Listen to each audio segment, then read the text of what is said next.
Programme de transition, 1938, Léon Trotsky. L'agonie du capitalisme et les tâches de la 4e internationale.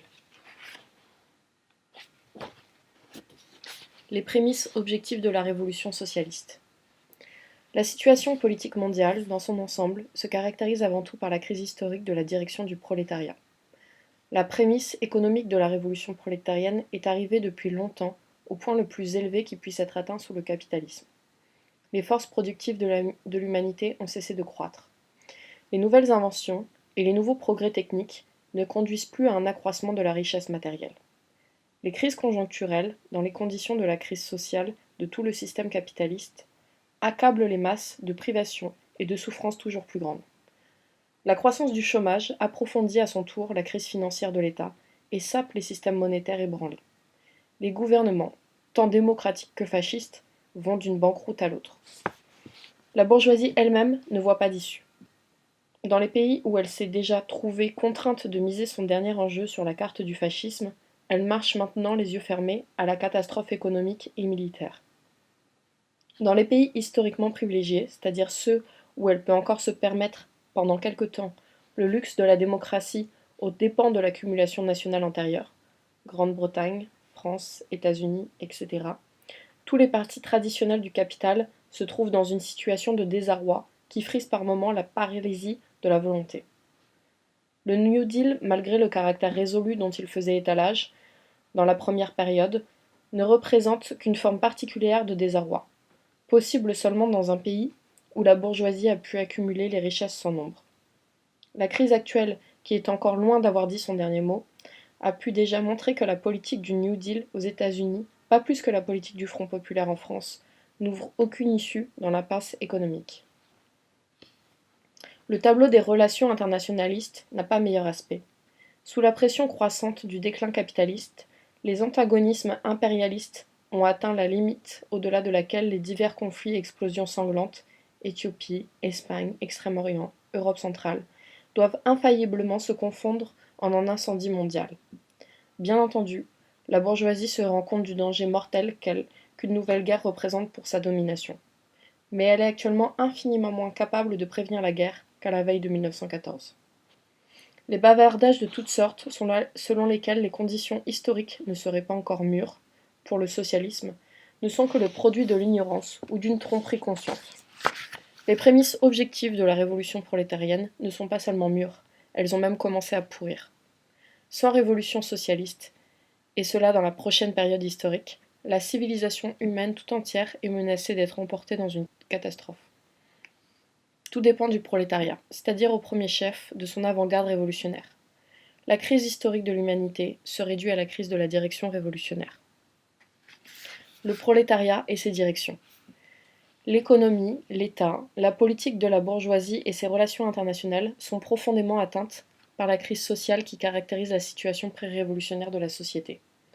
Le principal obstacle dans la voie de la transformation de la situation pré-révolutionnaire en situation révolutionnaire, c'est le caractère opportuniste de la direction du prolétariat. Sa couardise petite bourgeoise devant la grande bourgeoisie, les liens traîtres qu'elle maintient avec celle-ci, même dans son agonie. Dans tous les pays, le prolétariat est saisi d'une profonde angoisse. Des masses de millions d'hommes s'engagent sans cesse sur la voie de la révolution, mais chaque fois, elles s'y heurtent à leurs propres appareils bureaucratiques conservateurs. Le prolétariat espagnol a fait depuis avril 1931 une série de tentatives héroïques pour prendre dans ses mains le pouvoir et la direction des destinées de la société. Cependant, ses propres partis, social-démocrates, staliniens, anarchistes et POUM, chacun à sa manière, ont joué le rôle de frein et ont ainsi préparé le triomphe de Franco. En France, la puissante vague de grève avec occupation des usines, particulièrement en juin 1936, a bien montré que le prolétariat était complètement prêt à renverser le système capitaliste. Cependant, les organisations dirigeantes socialistes, staliniennes et syndicalistes ont réussi, sous l'étiquette du Front populaire, à canaliser et à arrêter, au moins momentanément, le torrent révolutionnaire. La vague sans précédent de grève avec occupation des usines et la croissance prodigieusement rapide des syndicats industriels, CIO, aux États-Unis sont l'expression la plus indiscutable de l'aspiration des ouvriers américains à s'élever au niveau des tâches que l'histoire leur a assignées. Cependant, ici aussi, les organisations dirigeantes, y compris le CIO nouvellement créé, font tout ce qu'elles peuvent pour contenir et paralyser l'offensive révolutionnaire des masses.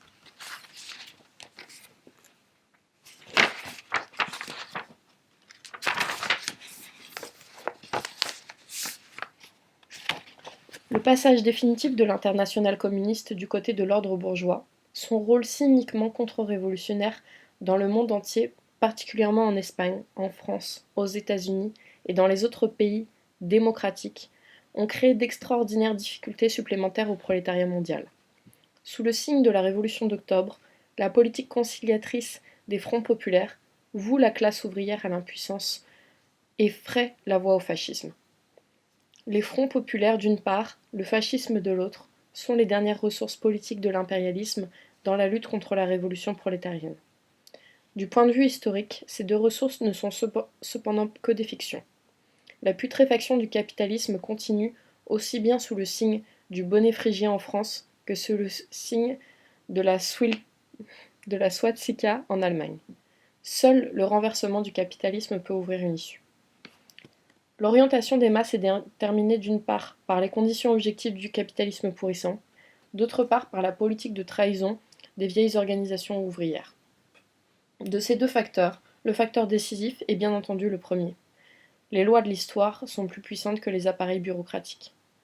Quelle que soit la diversité des méthodes des social-traîtres, de la légalisation sociale de Léon Blum aux falsifications judiciaires de Staline, ils ne réussiront jamais à briser la volonté révolutionnaire du prolétariat.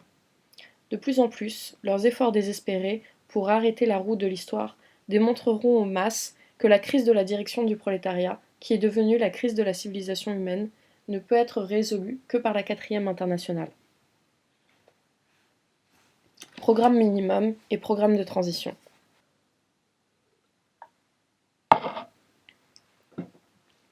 La tâche stratégique de la prochaine période pré-révolutionnaire d'agitation, de propagande et d'organisation, consiste à surmonter la contradiction entre la maturité des conditions objectives de la révolution et la non-maturité du prolétariat et de son avant-garde. Désarroi et découragement de la vieille génération, manque d'expérience de la jeune. Il faut aider les masses, dans le processus de leur lutte quotidienne, à trouver le pont entre leurs revendications actuelles et le programme de la révolution socialiste. Ce pont doit consister en un système de revendications transitoires, partant des conditions actuelles et de la conscience actuelle des larges couches de la classe ouvrière et conduisant invariablement à une seule et même conclusion, la conquête du pouvoir par le prolétariat. La social-démocratie classique, qui développa son action à l'époque où le capitalisme était progressiste, divisait son programme en deux parties indépendantes, l'une et l'autre. Le programme minimum qui se limitait à des réformes dans le cadre de la société bourgeoise et le programme maximum qui promettait pour un avenir indéterminé le remplacement du capitalisme par le socialisme. Entre le programme minimum et le programme maximum, il n'y avait aucun pont. La social-démocratie n'a pas besoin de ce pont, car de socialisme, elle ne parle que les jours de fête. L'internationale communiste est entrée dans la voie de la social-démocratie à l'époque du capitalisme pourrissant, alors qu'il ne peut plus être question de réforme sociale symétrique ni d'élévation du niveau de vie des masses, alors que la bourgeoisie reprend chaque fois de la main droite le double de ce qu'elle a donné de la main gauche. Impôts, droits de douane, inflation, déflation, vie chère, chômage, réglementation policière, des grèves, etc. Alors que chaque revendication sérieuse du prolétariat et même chaque revendication progressiste de la petite bourgeoisie conduisent inévitablement, au-delà des limites de la propriété capitaliste, à l'État bourgeois. La tâche stratégique de la 4e internationale ne consiste pas à réformer le capitalisme, mais à le renverser. Son but politique est la conquête du pouvoir par le prolétariat pour réaliser l'expropriation de la bourgeoisie. Cependant, l'accomplissement de cette tâche stratégique est inconcevable sans que soit portée la plus grande attention à toutes les questions de tactique, même petites et partielles. Toutes les fractions du prolétariat, toutes ses couches, professions et groupes doivent être entraînées dans un mouvement révolutionnaire. Ce qui distingue l'époque actuelle, ce n'est pas qu'elle ait affranchi le parti révolutionnaire du travail prosaïque de tous les jours, mais qu'elle permet de mener cette lutte en liaison indissoluble avec les tâches de la Révolution. La 4e internationale ne repousse pas les revendications du vieux programme minimum, dans la mesure où elles ont conservé quelques forces de vie. Elle défend inlassablement les droits démocratiques des ouvriers et leur conquête sociale. Mais elle mène ce travail de tous les jours dans le cadre d'une perspective correcte, réelle, c'est-à-dire révolutionnaire. Dans la mesure où les vieilles revendications partielles minimum des masses se heurtent aux tendances destructives et dégradantes du capitalisme décadent. Et cela se produit à chaque pas.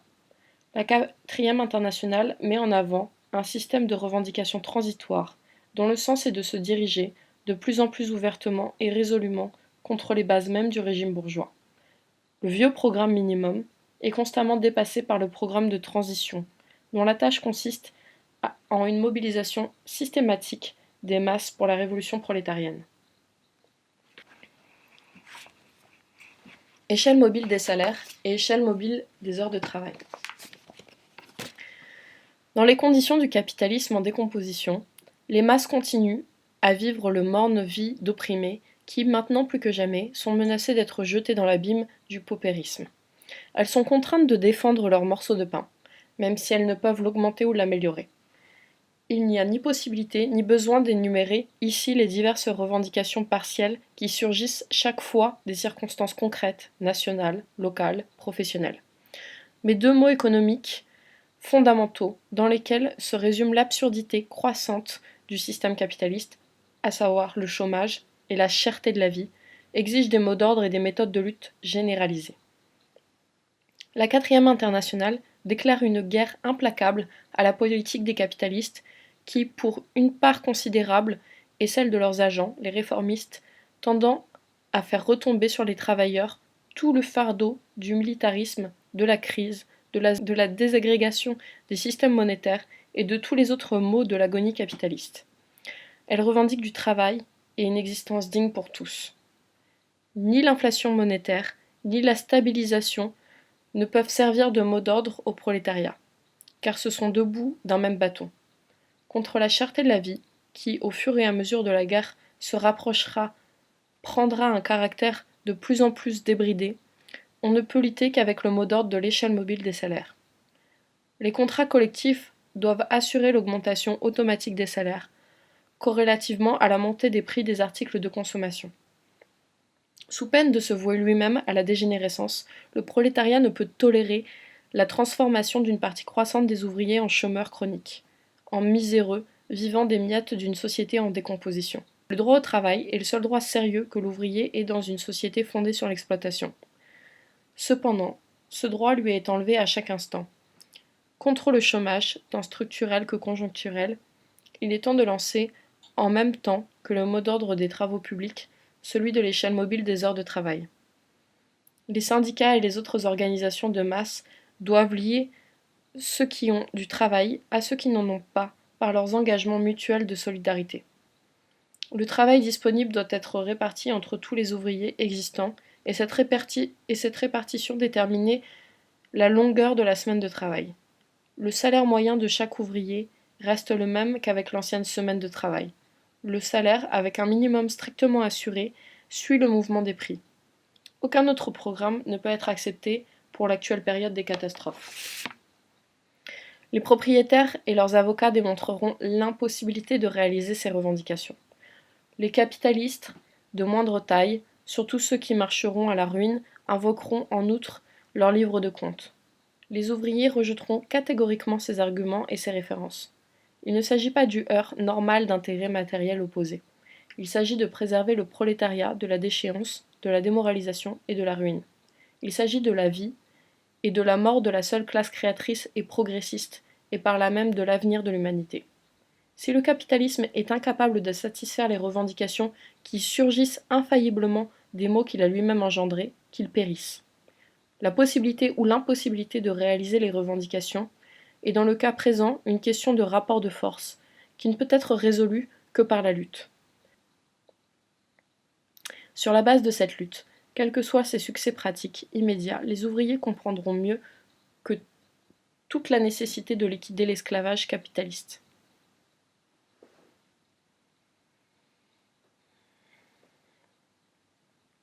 Les syndicats dans l'époque de transition. Dans la lutte pour les revendications partielles et transitoires, les ouvriers ont actuellement plus besoin que jamais d'organisations de masse, avant tout de syndicats.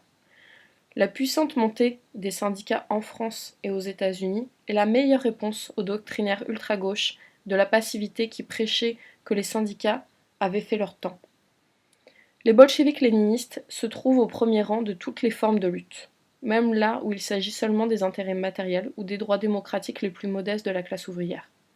Ils prennent une part active à la vie des syndicats de masse, se préoccupent de les renforcer et d'accroître leur esprit de lutte. Ils luttent implacablement contre toutes les tentatives de soumettre les syndicats à l'État bourgeois et de lier le prolétariat par l'arbitrage obligatoire et toutes les autres formes d'intervention policière non seulement fascistes mais aussi démocratiques. C'est seulement sur la base de ce travail qu'il est possible de lutter avec succès à l'intérieur des syndicats contre la bureaucratie réformiste et en particulier contre la bureaucratie stalinienne. Les tentatives sectaires d'édifier ou de maintenir des petits syndicats révolutionnaires, comme une seconde édition du parti, signifient en fait le renoncement à la lutte pour la direction de la classe ouvrière. Il faut poser ici, comme un principe inébranlable, l'auto-isolement capitulaire, hors des syndicats de masse, équivalent à la trahison de la Révolution, est incompatible avec l'appartenance à la 4e internationale. En même temps, la 4e internationale rejette et condamne résolument tout fétichisme syndical, également propre aux trade unionistes et aux syndicalistes. Les syndicats n'ont pas, et vu leurs tâches, leur composition et leur caractère de recrutement, ne peuvent avoir de programme révolutionnaire achevé. C'est pourquoi ils ne peuvent remplacer le parti. L'édification de partis révolutionnaires nationaux, section de la 4e internationale, est la tâche centrale de l'époque de transition. B. Les syndicats, même les plus puissants, n'embrassent pas plus de 20 à 25% de la classe ouvrière. Et d'ailleurs, ces couches les plus qualifiées et les mieux payées. La majorité la plus opprimée de la classe ouvrière n'est entraînée dans la lutte qu'épisodiquement, dans les périodes d'essor exceptionnel du mouvement ouvrier. À ces moments-là, il est nécessaire de créer des organisations ad hoc qui embrassent toute la masse en lutte, les comités de grève, les comités d'usine et enfin les soviets. C. En tant qu'organisation des couches supérieures du prolétariat, les syndicats, comme en témoigne toute l'expérience historique, y compris l'expérience toute fraîche des syndicats anarcho-syndicalistes d'Espagne, développent de puissantes tendances à la conciliation avec les régimes démocratiques bourgeois. Dans les périodes de lutte de classe aiguë, les appareils dirigeants des syndicats s'efforcent de se rendre maîtres du mouvement des masses pour le neutraliser. Cela se produit déjà lors de simples grèves, surtout lors des grèves de masse avec occupation des usines, qui ébranlent les principes de la propriété bourgeoise. En temps de guerre ou de révolution, quand la situation de la bourgeoisie devient particulièrement difficile, les dirigeants syndicaux deviennent ordinairement des ministres bourgeois.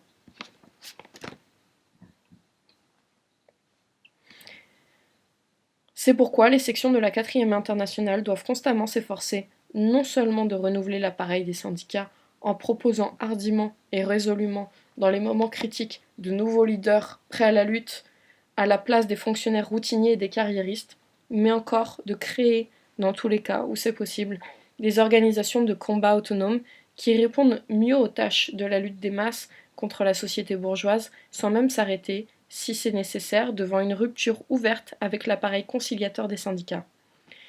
S'il est criminel de tourner le dos aux organisations de masse pour se contenter de fictions sectaires, il n'est pas moins criminel de tolérer passivement la subordination du mouvement révolutionnaire des masses au contrôle de cliques bureaucratiques ouvertement réactionnaires ou conservatrices masquées, progressistes. Le syndicat n'est pas une fin en soi, mais seulement un des moyens dans la marche de la révolution prolétarienne. Les comités d'usine. Le mouvement ouvrier de l'époque de transition n'a pas un caractère régulier et égal, mais fiévreux et explosif. Les mots d'ordre, de même que les formes d'organisation, doivent être subordonnés à ce caractère du mouvement. Rejetant la routine comme la peste, la direction doit prêter attentivement l'oreille à l'initiative des masses elles-mêmes. Les grèves avec occupation des usines, une des plus récentes manifestations de cette initiative, sortent des limites du régime capitaliste normal. Indépendamment des revendications des grévistes, l'occupation temporaire des entreprises porte un coup à l'idole de la propriété capitaliste. Toute grève avec occupation pose dans la pratique la question de savoir qui est le maître dans l'usine, le capitalisme ou les ouvriers.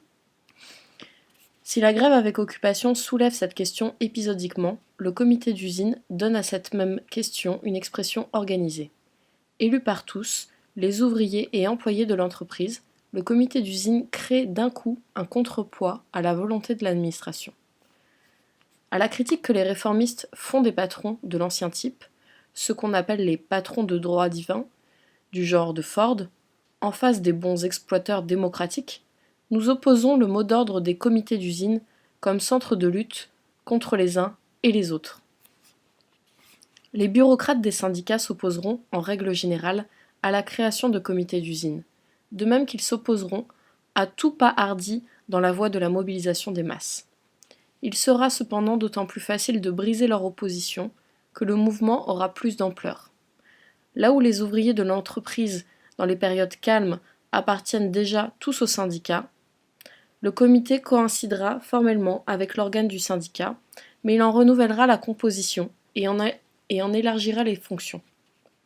Cependant, la principale signification des comités est de devenir des états-majors de combat pour les couches ouvrières que le syndicat n'est, en général, pas capable d'atteindre. C'est d'ailleurs précisément de ces couches les plus exploitées que sortiront les détachements les plus dévoués à la Révolution. Dès que le comité fait son apparition, il s'établit de fait une dualité de pouvoir dans l'usine. Par son essence même, cette dualité de pouvoir est quelque chose de transitoire, car elle renferme en elle-même deux régimes inconciliables, le régime capitaliste et le régime prolétarien. L'importance principale des comités d'usine consiste précisément en ce qu'ils ouvrent, sinon une période directement révolutionnaire, du moins une période pré-révolutionnaire, entre le régime bourgeois et le régime prolétarien. Que la propagande pour les comités d'usine ne soit ni prématurée ni artificielle. C'est ce que démontrent amplement les vagues d'occupation d'usines qui ont déferlé sur un certain nombre de pays. De nouvelles vagues de ce genre sont inévitables dans un prochain avenir.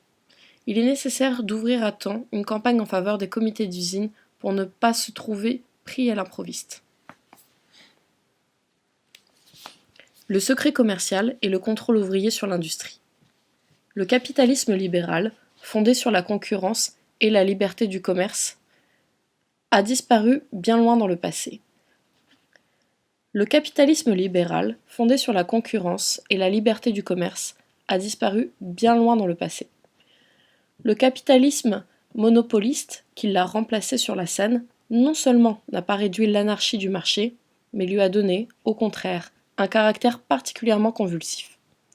La nécessité d'un contrôle sur l'économie, d'une direction étatique, d'une planification est maintenant reconnue, au moins en parole, par presque tous les courants de la pensée bourgeoise et petite bourgeoise, du fascisme à la social-démocratie.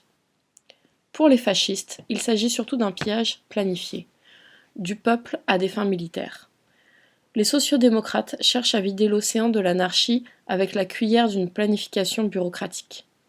Les ingénieurs et les professeurs écrivent des articles sur la technocratie. Les gouvernements démocratiques se heurtent, dans leur tentative poltronne de réglementation, au sabotage insurmontable du grand capital. Le véritable rapport entre exploiteurs et contrôleurs démocratiques est caractérisé de la meilleure façon par le fait que messieurs les réformateurs, saisis d'une sainte émotion, s'arrêtent au seuil des trusts avec leurs secrets, industriels et commerciaux. Ici règne le principe de la non-intervention. Les comptes entre le capitaliste isolé et la société constituent un secret du capitaliste. La société n'a rien à y voir. Le secret commercial est toujours justifié, comme à l'époque du capitalisme libéral, par les exigences de la concurrence. En fait, les trusts n'ont pas de secret l'un pour l'autre. Le secret commercial, à l'époque actuelle, est un complot constant du capital monopoliste contre la société. Les projets de limitation de l'absolutisme des patrons de droit divin restent de lamentables farces tant que les propriétaires privés de moyens sociaux de production peuvent cacher aux producteurs et aux consommateurs les machinations de l'exploitation, du pillage, de la tromperie. L'abolition du secret commercial est le premier pas vers un véritable contrôle de l'industrie. Les ouvriers n'ont pas moins de droits que les capitalistes à connaître les secrets de l'entreprise, du trust, de la branche d'industrie, de l'économie nationale tout entière. Les banques, l'industrie lourde et les transports centralisés doivent être placés les premiers sous la cloche d'observation.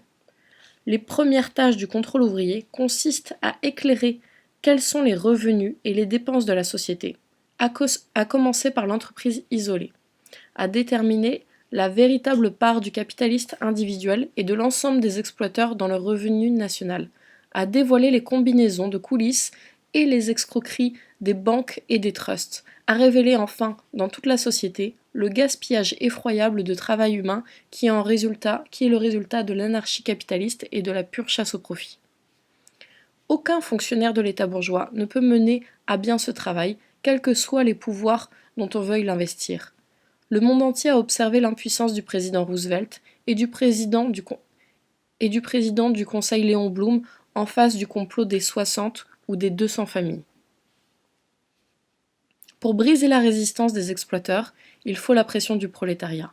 Les comités d'usine, et seulement eux, peuvent assurer un véritable contrôle sur la production en faisant appel, en tant que conseillers et non comme technocrates, aux spécialistes honnêtes et dévoués du peuple.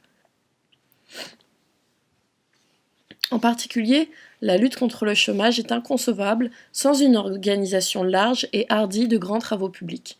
Mais les grands travaux ne peuvent avoir une importance durable et progressiste, tant pour la société que pour les chômeurs eux-mêmes, que s'ils font partie d'un plan général conçu pour un certain nombre d'années.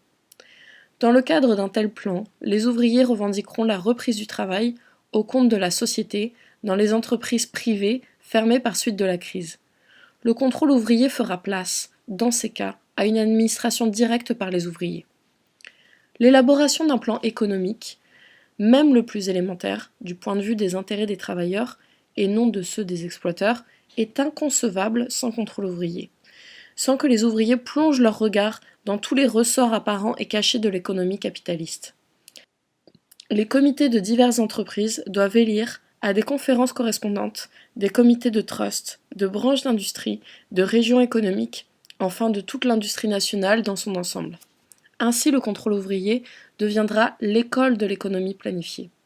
Quand l'heure aura sonné, le prolétariat, par l'expérience de contrôle, se préparera à diriger directement l'industrie nationalisée. Aux capitalistes, surtout de petite et moyenne taille, qui proposent parfois eux-mêmes d'ouvrir leur livre de compte devant les ouvriers, surtout pour leur démontrer la nécessité de diminuer les salaires, les ouvriers répondent que ce qui les intéresse, ce n'est pas la comptabilité des banqueroutiers ou des semi-banqueroutiers isolés, mais la comptabilité de tous les exploiteurs. Les ouvriers ne peuvent ni ne veulent adapter leur niveau de vie aux intérêts du capitaliste isolé, devenu victime de leur propre régime. La tâche consiste à reconstruire tout le système de production et de répartition sur des principes plus rationnels et plus dignes. Si l'abolition du secret commercial est la condition nécessaire du contrôle ouvrier, ce contrôle est le premier dans la voie de la direction socialiste de l'économie. L'expropriation de certains groupes de capitalistes. Le programme socialiste de l'expropriation, c'est-à-dire du renversement politique de la bourgeoisie et de la liquidation de sa domination économique, ne doit en aucun cas nous empêcher, dans la présente période de transition, de revendiquer, lorsque l'occasion s'en offre, l'expropriation de certaines branches de l'industrie, parmi les plus importantes pour l'existence nationale, ou de certains groupes de la bourgeoisie, parmi les plus parasitaires. Ainsi, aux prêches géniards des messieurs les démocrates sur la dictature des 60 familles aux États-Unis ou des 200 familles en France, nous opposons la revendication de l'expropriation de ces 60 ou 200 féodaux capitalistes. Exactement de même, nous revendiquons l'expropriation des compagnies monopolistes de l'industrie de guerre, des chemins de fer, des plus importantes sources de matières premières, etc. La différence entre ces revendications et le mot d'ordre réformiste bien vague de nationalisation consiste en ce que 1. Nous repoussons le rachat. 2. Nous prévenons les masses contre les charlatans du Front populaire qui, proposant la nationalisation en parole, restent en fait les agents du capital. 3. Nous appelons les masses à ne compter que sur leur propre force révolutionnaire. 4. Nous relions le problème de l'expropriation à celui du pouvoir des ouvriers et des paysans. La nécessité de lancer le mot d'ordre de l'expropriation dans l'agitation quotidienne, par conséquent d'une manière fractionnée, et non pas seulement d'un point de vue propagandiste sous sa forme générale, découle du fait que les diverses branches de l'industrie se trouvent à divers niveaux de développement, occupent des places différentes dans la vie de la société et passent par divers stades de la lutte des classes. Seule la montée révolutionnaire générale du prolétariat peut mettre l'expropriation générale de la bourgeoisie à l'ordre du jour. L'objet des revendications transitoires est de préparer le prolétariat à résoudre ce problème.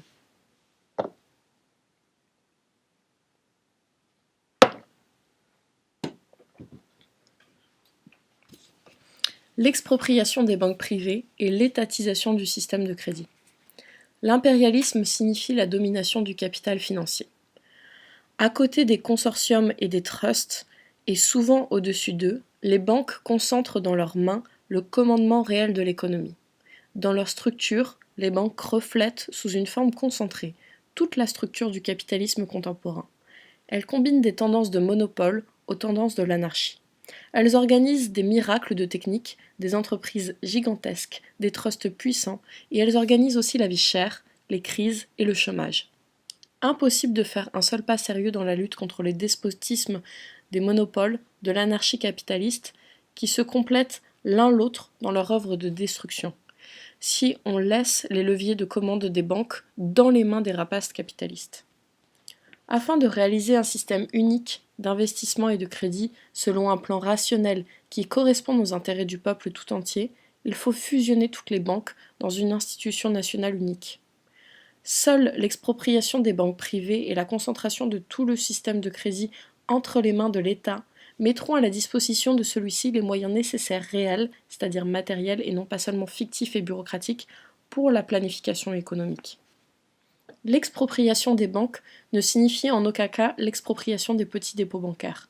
Au contraire, pour les petits déposants, la banque d'État unique pourra créer des conditions plus favorables que dans les banques privées. De la même façon, seule la banque d'État pourra établir, pour les fermiers, les artisans et les petits commerçants, des conditions de crédit privilégiées, c'est-à-dire à bon marché.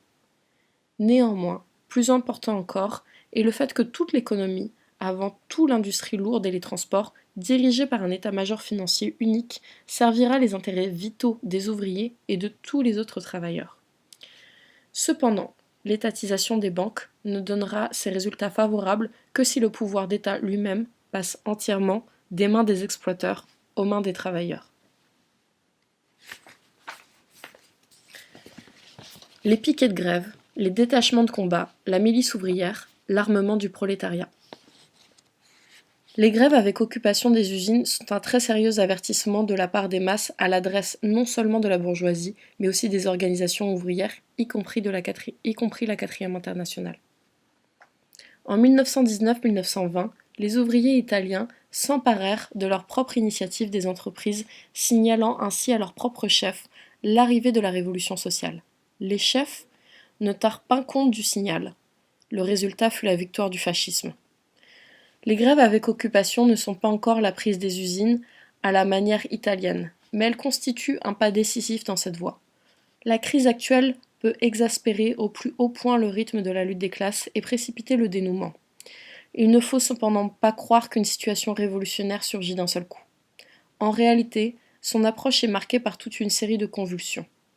La vague de grève avec occupation des usines en est précisément une.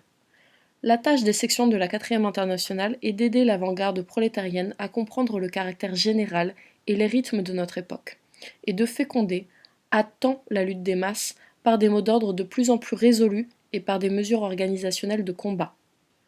L'exacerbation de la lutte du prolétariat signifie l'exacerbation des méthodes de contre-offensive de la part du capital. Les nouvelles vagues de grève avec occupation des usines peuvent provoquer et provoqueront infailliblement en réaction d'énergiques mesures de la part de la bourgeoisie. Le travail préparatoire se mène dès maintenant dans les états-majors des trusts. Malheur aux organisations révolutionnaires, malheur au prolétariat s'il se trouve de nouveau pris à l'improviste. La bourgeoisie ne se contente nulle part de la police et de l'armée officielle. Aux États-Unis, même dans les périodes calmes, elle entretient des détachements militarisés de jaunes et de bandes armées privées dans les usines. Il faut y ajouter maintenant les bandes de nazis américains. La bourgeoisie française, à la première approche du danger, a mobilisé les détachements fascistes, semi-légaux et illégaux jusqu'à l'intérieur de l'armée officielle. Il suffira que les ouvriers anglais augmentent de nouveau leur poussée pour qu'immédiatement les bandes de Mosley doublent, triplent, décuplent en nombre et entrent en croisade sanglante contre les ouvriers. La bourgeoisie se rend clairement compte qu'à l'époque actuelle, la lutte des classes tend infailliblement à se transformer en guerre civile. Les exemples de l'Italie, de l'Allemagne, de l'Autriche, de l'Espagne et d'autres pays ont appris beaucoup plus aux magnats et aux laquais du capital qu'aux chefs officiels du prolétariat. Les politiciens de la deuxième et de la troisième internationale, de même que les bureaucrates des syndicats, ferment consciemment les yeux sur l'armée privée de la bourgeoisie. Sinon, ils ne pourraient maintenir 24 heures leur alliance avec elle.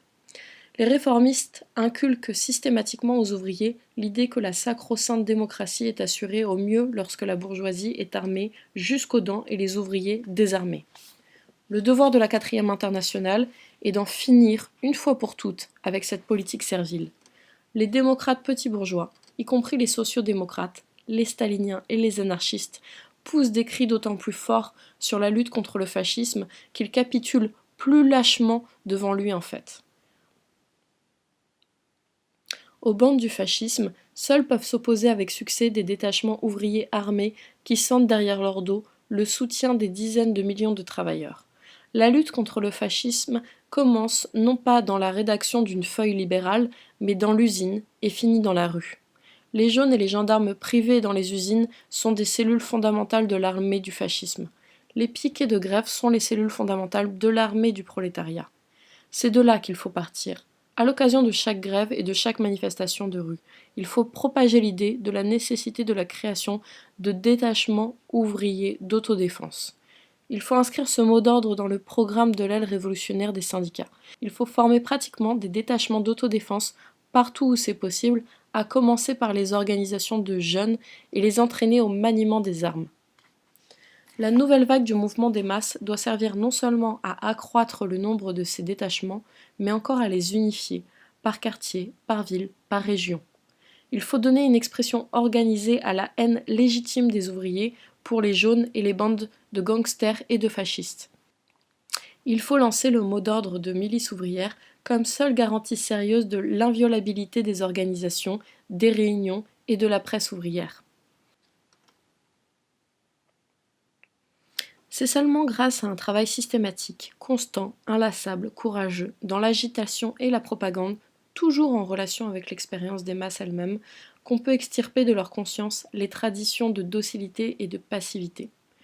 Éduquer des détachements de combattants héroïques, capables de donner l'exemple à tous les travailleurs, infliger une série de défaites tactiques aux bandes de la contre-révolution, accroître la confiance en eux-mêmes des exploités et des opprimés, discréditer le fascisme aux yeux de la petite bourgeoisie et frayer la voie à la conquête du pouvoir par le prolétariat.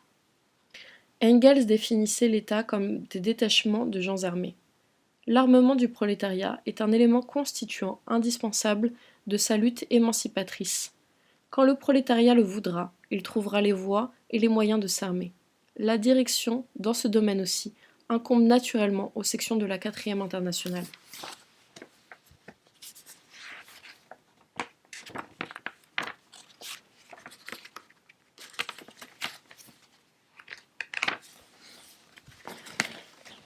L'Alliance des ouvriers et des paysans.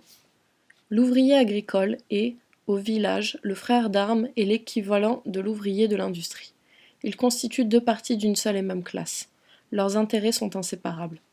Le programme des revendications transitoires des ouvriers industriels est aussi, avec tel ou tel changement, le programme du prolétariat agricole. Les paysans représentent une autre classe. C'est la petite bourgeoisie du village. La petite bourgeoisie se compose de couches diverses, depuis les semi-prolétaires jusqu'aux exploiteurs. C'est pourquoi la tâche politique du prolétariat industriel consiste à faire pénétrer la lutte des classes au village. C'est seulement ainsi qu'il pourra séparer ses alliés de ses ennemis. Les particularités du développement national de chaque pays trouvent leur expression la plus aiguë dans la situation des paysans et partiellement de la petite bourgeoisie citadine, artisans et commerçants. Car ces classes, pour nombreux que soient ceux qui y appartiennent, représentent au fond des survivances de formes précapitalistes de production.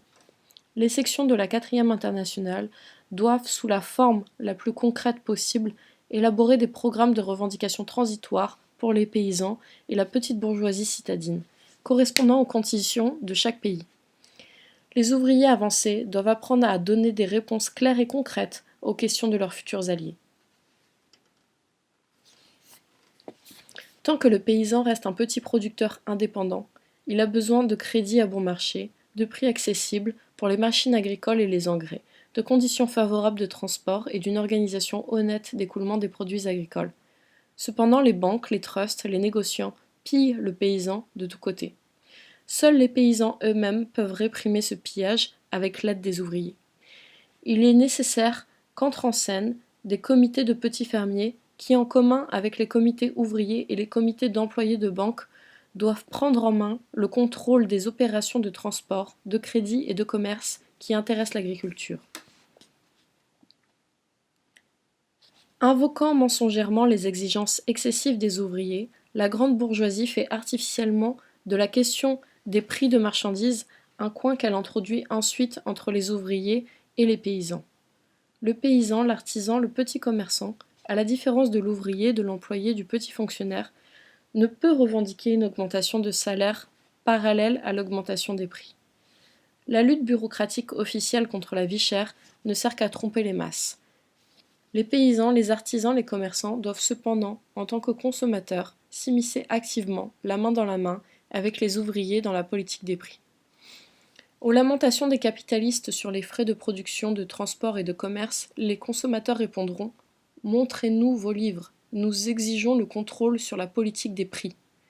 Les organes de ce contrôle doivent être des comités de surveillance des prix formés de délégués d'usines, de syndicats, de coopératives, d'organisations, de fermiers, de petits gens des villes, de ménagères, etc. Dans cette voie, les ouvriers sauront montrer aux paysans que la cause des prix élevés ne réside pas dans de hauts salaires, mais dans les profits démesurés des capitalistes et dans les faux frais de l'anarchie capitaliste. Le programme de nationalisation de la terre et de collectivisation de l'agriculture doit être élaboré de façon à exclure radicalement l'idée de l'expropriation des petits paysans ou de leur collectivisation forcée. Le paysan restera le propriétaire de son lot de terre tant qu'il le voudra, lui-même nécessaire et possible. Pour réhabiliter aux yeux des paysans le programme socialiste, il faut dénoncer impitoyablement les méthodes staliniennes de collectivisation dictées par les intérêts de la bureaucratie et non par les intérêts des paysans et des ouvriers.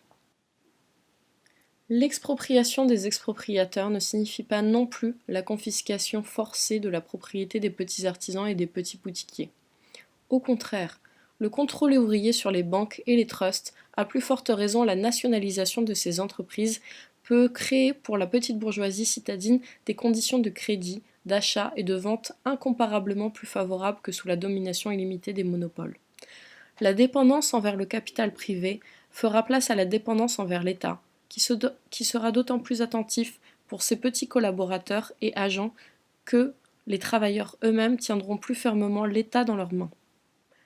La participation pratique des paysans exploités au contrôle de divers domaines de l'économie permettra aux paysans eux-mêmes de décider sur la question de savoir s'il convient ou non de passer au travail collectif de la terre, dans quel délai et à quelle échelle.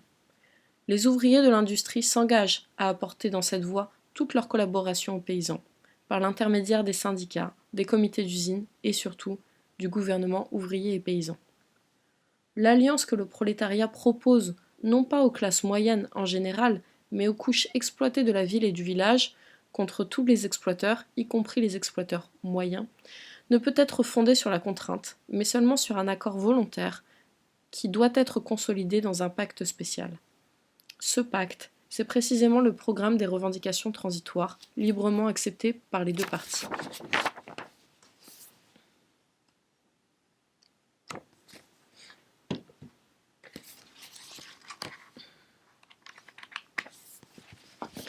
La lutte contre l'impérialisme et contre la guerre. Toute la situation mondiale et par conséquent aussi la vie politique intérieure des divers pays se trouve sous la menace de la guerre mondiale. La catastrophe imminente pénètre déjà d'angoisse les masses les plus profondes de l'humanité. La Deuxième Internationale répète sa politique de trahison de 1914 avec d'autant plus d'assurance que l'Internationale communiste joue maintenant le rôle du premier violon du chauvinisme. Dès que le danger de guerre a pris un aspect concret, les staliniens, distançant de loin les pacifistes bourgeois et petits bourgeois, sont devenus les champions de la prétendue défense nationale. Ils ne font d'exception que pour les pays fascistes, c'est-à-dire pour ceux où ils jouent eux-mêmes aucun rôle. La lutte révolutionnaire contre la guerre retombe ainsi entièrement sur les épaules de la Quatrième Internationale. La politique des bolcheviks léninistes dans cette question a été formulée dans les thèses programmatiques du secrétariat international qui gardent encore maintenant toute leur valeur. La Quatrième Internationale et la guerre, 1er mai 1934. Le succès du Parti révolutionnaire dans la prochaine période dépendra avant tout de sa politique dans la question de la guerre. Une politique correcte comprend deux éléments. Une attitude intransigeante envers l'impérialisme et ses guerres, et l'aptitude à s'appuyer sur l'expérience des masses elles-mêmes. Dans la question de la guerre, plus que dans toute autre question, la bourgeoisie et ses agents trompent le peuple par des abstractions, des formules générales, des phrases pathétiques. Neutralité, sécurité collective, armement pour la défense de la paix, défense nationale, lutte contre le fascisme, etc. Toutes ces formules se réduisent en fin de compte à ce que la question de la guerre, c'est-à-dire du sort des peuples, doit rester dans les mains des impérialistes, de leur gouvernement, de leur diplomatie, de leurs états-majors, avec toutes leurs intrigues et tous leurs complots contre les peuples. La Quatrième Internationale rejette avec indignation toutes ces abstractions qui jouent chez les démocrates le même rôle que chez les fascistes. L'honneur, le sang, la race. Mais l'indignation ne suffit pas. Il faut aider les masses à l'aide de critères, de mots d'ordre et de revendications transitoires propres à leur permettre de vérifier, de distinguer la réalité concrète de ces abstractions frauduleuses. Désarmement, mais toute la question est de savoir qui désarmement et qui sera désarmé. Le seul désarmement qui puisse prévenir ou arrêter la guerre, c'est le désarmement de la bourgeoisie par les ouvriers. Mais pour désarmer la bourgeoisie, il faut que les ouvriers eux-mêmes soient armés. Neutralité ? Mais le prolétariat n'est nullement neutre. Dans une guerre entre le Japon et la Chine, ou entre l'Allemagne et l'URSS, cela signifie-t-il la défense de la Chine et de l'URSS ? Évidemment, mais pas par l'intermédiaire des impérialistes qui étrangleront la Chine et l'URSS. Défense de la patrie ? Mais par cette abstraction, la bourgeoisie entend la défense de ses profits et de ses pillages.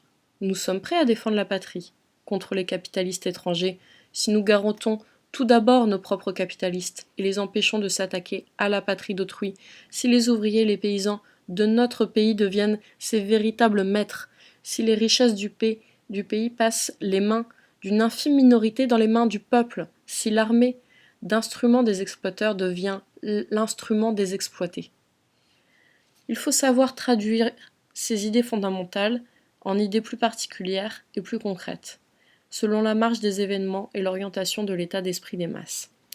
Il faut en outre distinguer rigoureusement entre le pacifisme du diplomate, du professeur, du journaliste, et le pacifisme du charpentier, de l'ouvrier agricole et de la blanchisseuse. Dans le premier de ces cas, le pacifisme est la couverture de l'impérialisme, dans le second, l'expression confuse de la défiance envers l'impérialisme. Quand le petit paysan ou l'ouvrier parle de la défense de la patrie, il se représente la défense de leur maison, de leur famille et dans leur famille d'autrui contre l'invasion, contre les bombes, contre les gaz asphyxiants. Le capitaliste et son journaliste entendent par défense de la patrie la conquête des colonies et de marchés, l'extension par le pillage de la part nationale dans le revenu mondial.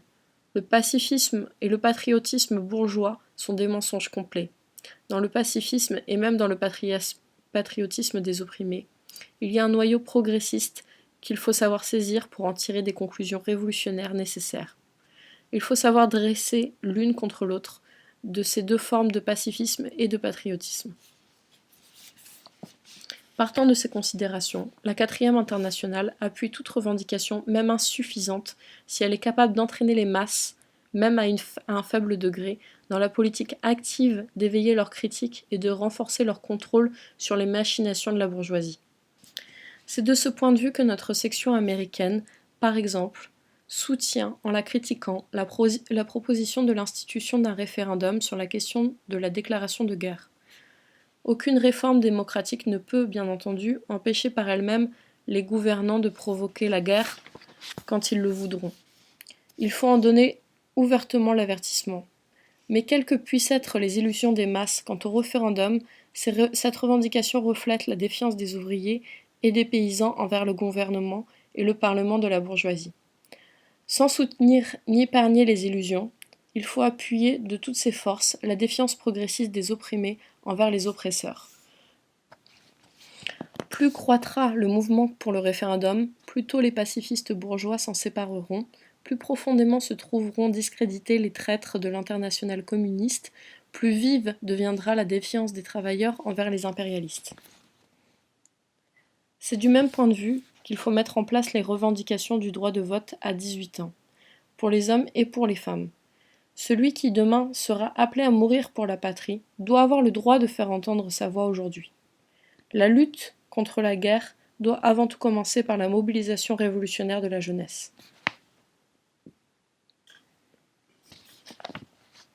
Il faut faire pleine lumière, sous tous les angles, sur le problème de la guerre, tout en tenant compte de l'aspect qu'il représente aux masses à un moment donné. La guerre est une gigantesque entreprise commerciale, surtout pour l'industrie de guerre. C'est pourquoi les 200 familles sont les premiers patriotes et les principaux provocateurs de guerre. Le contrôle ouvrier sur l'industrie de guerre est le premier pas dans la lutte contre les fabricants de guerre. Au mot d'ordre des réformistes, impôt sur les bénéfices de guerre, nous opposons le mot d'ordre confiscation des bénéfices de guerre et expropriation des entreprises travaillant pour la guerre. Là où l'industrie de guerre est nationalisée, comme en France, le mot d'ordre de contrôle ouvrier conserve toute sa valeur. Le prolétariat fait aussi peu confiance à l'état de la bourgeoisie qu'aux bourgeois individuels. Pas un homme, pas un sou sous le gouvernement bourgeois. Pas de programme d'armement, mais un programme de travaux d'utilité publique. Indépendance complète des organisations ouvrières à l'égard du contrôle militaire et policier. Il faut arracher, une fois pour toutes, la libre disposition du destin des peuples des mains des cliques impérialistes avides et impitoyables qui agissent derrière le dos des peuples. En accord avec cela, nous revendiquons abolition complète de la diplomatie secrète. Tous les traités et accords doivent être accessibles à chaque ouvrier et paysan. Instruction militaire et armement des ouvriers et des paysans sous le contrôle immédiat des comités ouvriers et paysans. Création d'écoles militaires pour la formation d'officiers venus des rangs des travailleurs, choisis par les organisations ouvrières. Substitution à l'armée permanente, c'est-à-dire de caserne, d'une milice populaire en liaison indissoluble avec les usines, les mines, les fermes, etc. La guerre impérialiste est la continuation de l'exacerbation de la politique de pillage de la bourgeoisie. La lutte du prolétariat contre la guerre est la continuation de l'exacerbation de sa lutte de classe. L'apparition de la guerre change la situation et partiellement les procédés de lutte entre les classes, mais ne change ni les buts ni la direction fondamentale de celle-ci. La bourgeoisie impérialiste domine le monde. C'est pourquoi la prochaine guerre, par son caractère fondamental, sera une guerre impérialiste. Le contenu fondamental de la politique du prolétariat international sera par conséquent la lutte contre l'impérialisme et sa guerre. Le principe fondamental de cette lutte sera l'ennemi principal est dans notre propre pays, où la défaite de notre propre gouvernement impérialiste est le moindre mal. Mais tous les pays du monde ne sont pas des pays impérialistes. Au contraire, la majorité des pays sont les victimes de l'impérialisme. Certains pays coloniaux ou semi-coloniaux tenteront sans aucun doute d'utiliser la guerre pour rejeter le joug de l'esclavage. De leur part, la guerre ne sera pas impérialiste, mais émancipatrice. Le devoir du prolétariat international sera d'aider les pays opprimés en guerre contre les oppresseurs. Ce même devoir s'étend aussi à l'URSS ou à tout autre État ouvrier qui peut surgir avant la guerre ou durant la guerre.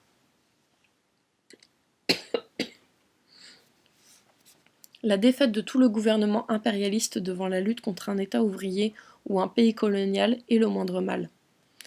Les ouvriers d'un pays impérialiste ne peuvent cependant pas aider un pays anti-impérialiste par l'intermédiaire de leur gouvernement, quelles que soient, à un moment donné, les relations diplomatiques et militaires entre les deux pays.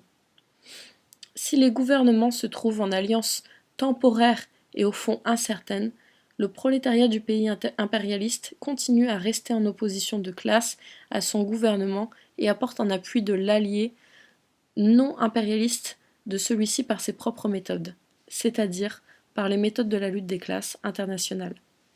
Agitation en faveur de l'État ouvrier et du pays colonial, non seulement contre ses ennemis, mais aussi contre ses alliés perfides, boycott et grève dans certains cas, renoncement au boycott et à la grève dans d'autres cas, etc.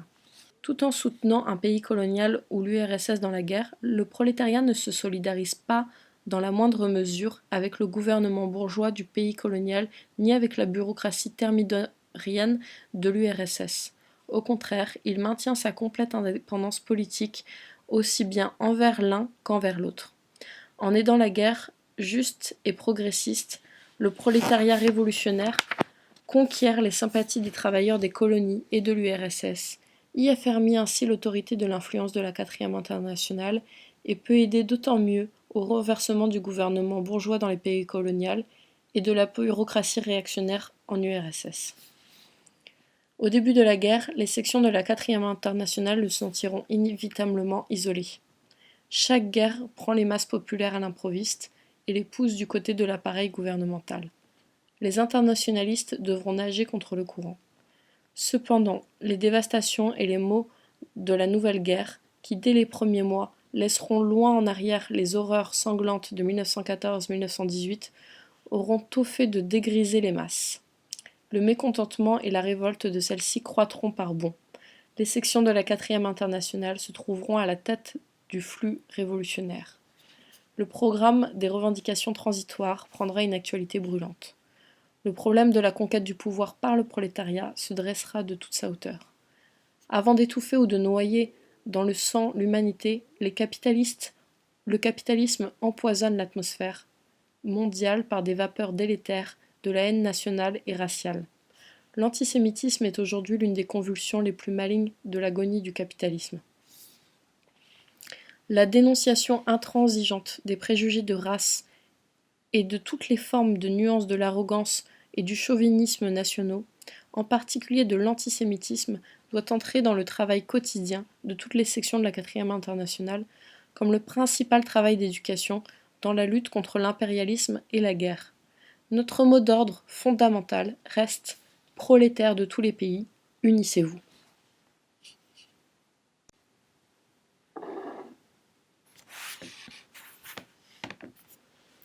Le gouvernement ouvrier et paysan. La formule de gouvernement ouvrier et paysan apparut pour la première fois en 1917 dans l'agitation des bolcheviks et fut définitivement admise après l'insurrection d'octobre. Elle ne représentait dans ce cas qu'une dénomination populaire de la dictature du prolétariat déjà établie. L'importance de cette dénomination consistait surtout en ce qu'elle mettait au premier plan l'idée de l'alliance du prolétariat et de la classe paysanne, placée à la base du pouvoir soviétique. Quand l'internationale communiste des épigones tenta de faire revivre la formule de dictature démocratique des ouvriers et des paysans, enterrée par l'histoire, elle donna à la formule de gouvernement ouvrier et paysan un contenu complètement différent, purement démocratique, c'est-à-dire bourgeois, en l'opposant à la dictature du prolétariat. Les bolcheviks léninistes rejetèrent résolument le mot d'ordre de gouvernement ouvrier et paysan dans son interprétation démocratique bourgeoise. Ils affirmèrent et ils affirment que si le parti du prolétariat renonce à sortir des cadres de la démocratie bourgeoise, son alliance avec la paysannerie aboutira semblement à soutenir le capital, comme ce fut le cas des mencheviks et des socialistes révolutionnaires en 1917, comme ce fut le cas du Parti communiste chinois en 1925-1927, comme cela se passe maintenant avec les fronts populaires d'Espagne, de France et d'autres pays. D'avril à septembre 1917, les bolcheviks réclamèrent que les socialistes révolutionnaires et les mencheviks rompent avec la bourgeoisie libérale et prennent le pouvoir dans leurs propres mains. À cette condition, les bolcheviks promettaient aux mencheviks et aux socialistes révolutionnaires, représentants petits bourgeois des ouvriers et des paysans, leur aide révolutionnaire contre la bourgeoisie. Il se refusait cependant catégoriquement, tant à entrer dans le gouvernement des Mencheviks et des socialistes révolutionnaires qu'à porter la responsabilité politique de son activité. Si les Mencheviks et les socialistes révolutionnaires avaient réellement rompu avec les cadets libéraux et avec l'impérialisme étranger, le gouvernement ouvrier et paysan, créé par eux, n'aurait pu qu'accélérer et faciliter l'instauration de la dictature du prolétariat. Mais c'est précisément pour cette raison que les sommets de la démocratie petite bourgeoise s'opposèrent de toute leur force à l'instauration de leur propre gouvernement. L'expérience de la Russie démontra, et l'expérience de l'Espagne et de la France le confirment de nouveau, que même dans des conditions très favorables, les partis de la démocratie petite bourgeoise, socialistes révolutionnaires, sociodémocrates, staliniens, anarchistes, sont incapables de créer un gouvernement ouvrier et paysan, c'est-à-dire un gouvernement indépendant de la bourgeoisie. Néanmoins, la revendication des bolcheviks adressée aux mencheviks et aux socialistes révolutionnaires, rompez avec la bourgeoisie, prenez dans vos mains le pouvoir, avait pour les masses une énorme valeur éducative. Le refus obstiné des mencheviks et des socialistes révolutionnaires de prendre le pouvoir, qui apparut si tragiquement dans les journées de juillet, les perdit définitivement dans l'esprit du peuple et prépara la victoire des bolcheviks. La tâche centrale de la 4e internationale consiste à affranchir le prolétariat de la vieille direction dont le conservatisme se trouve en contradiction complète avec la situation catastrophique du capitalisme à son déclin et constitue le principal obstacle au progrès historique. L'accusation capitale que la 4e internationale lance contre les organisations traditionnelles du prolétariat, c'est qu'elles ne veulent pas se séparer du demi-cadavre politique de la bourgeoisie. Dans ces conditions, la revendication adressée systématiquement à la vieille direction, rompez avec la bourgeoisie, prenez le pouvoir, est un instrument extrêmement important pour dévoiler le caractère traître des partis et organisations de la 2e et de la 3e internationale, ainsi que de l'internationale d'Amsterdam. Le mot d'ordre de gouvernement ouvrier et paysan est employé pour nous uniquement dans le sens qu'il avait en 1917 dans la bouche des bolcheviks, c'est-à-dire comme un mot d'ordre anti-bourgeois et anticapitaliste, mais en aucun cas dans le sens démocratique, que lui ont donné plus tard les épigones, faisant de lui, alors qu'il était une étape vers la révolution socialiste, la principale barrière dans cette voie. De tous les partis et organisations qui s'appuient sur les ouvriers et les paysans, et parlent en leur nom, nous exigeons qu'ils rompent politiquement avec la bourgeoisie et entrent dans la voie de la lutte pour le gouvernement ouvrier et paysan. Dans cette voie, nous leur promettons un soutien complet contre la réaction capitaliste.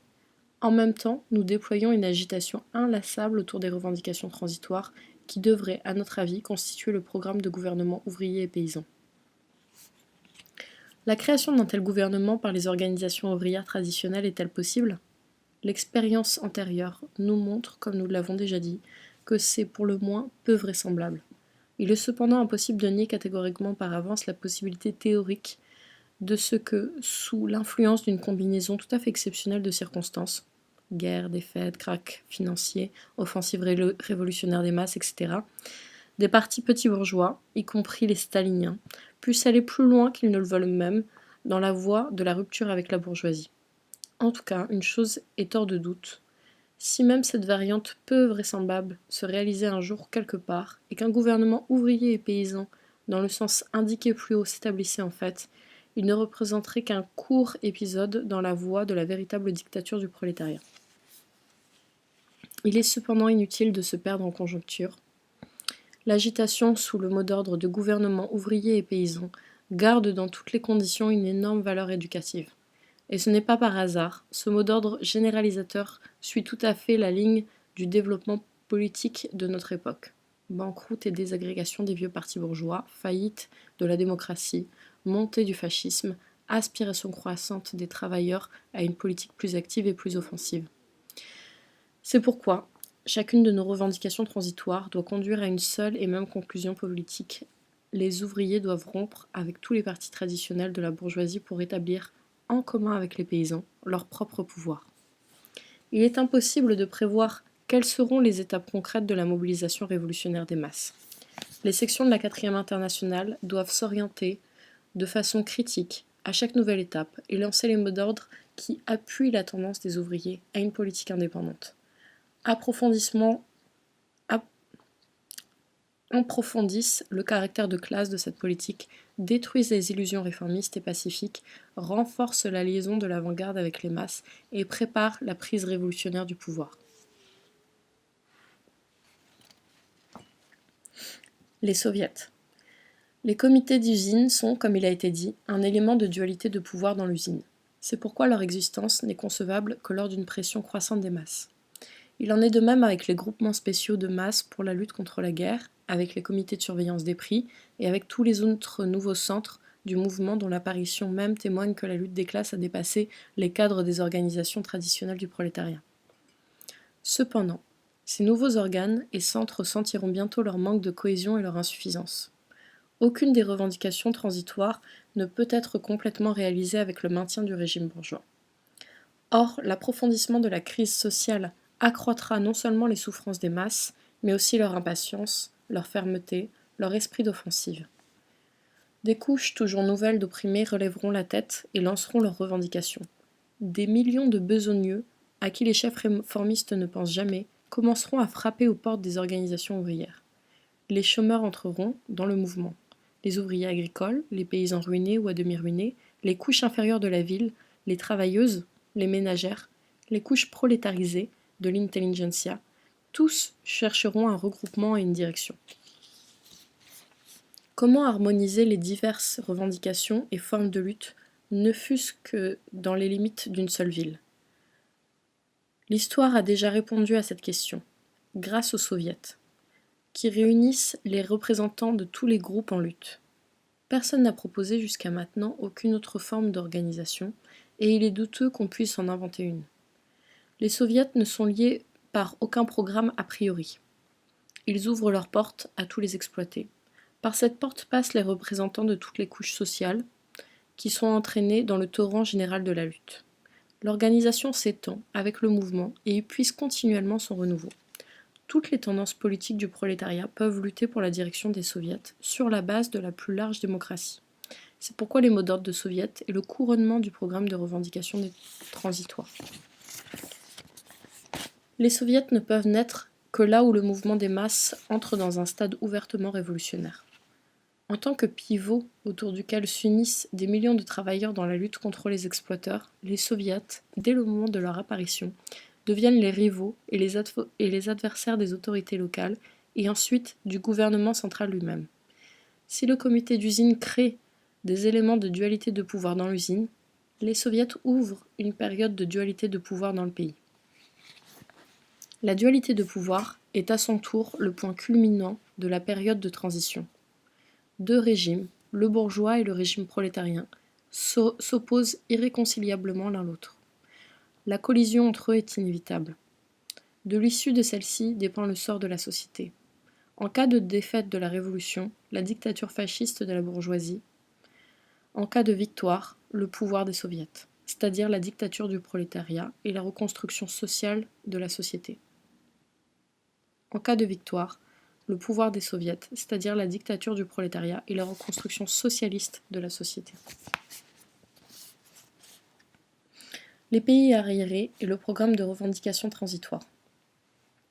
Les pays coloniaux et semi-coloniaux sont par leur nature même des pays arriérés, mais ces pays arriérés vivent dans des conditions de la domination mondiale de l'impérialisme.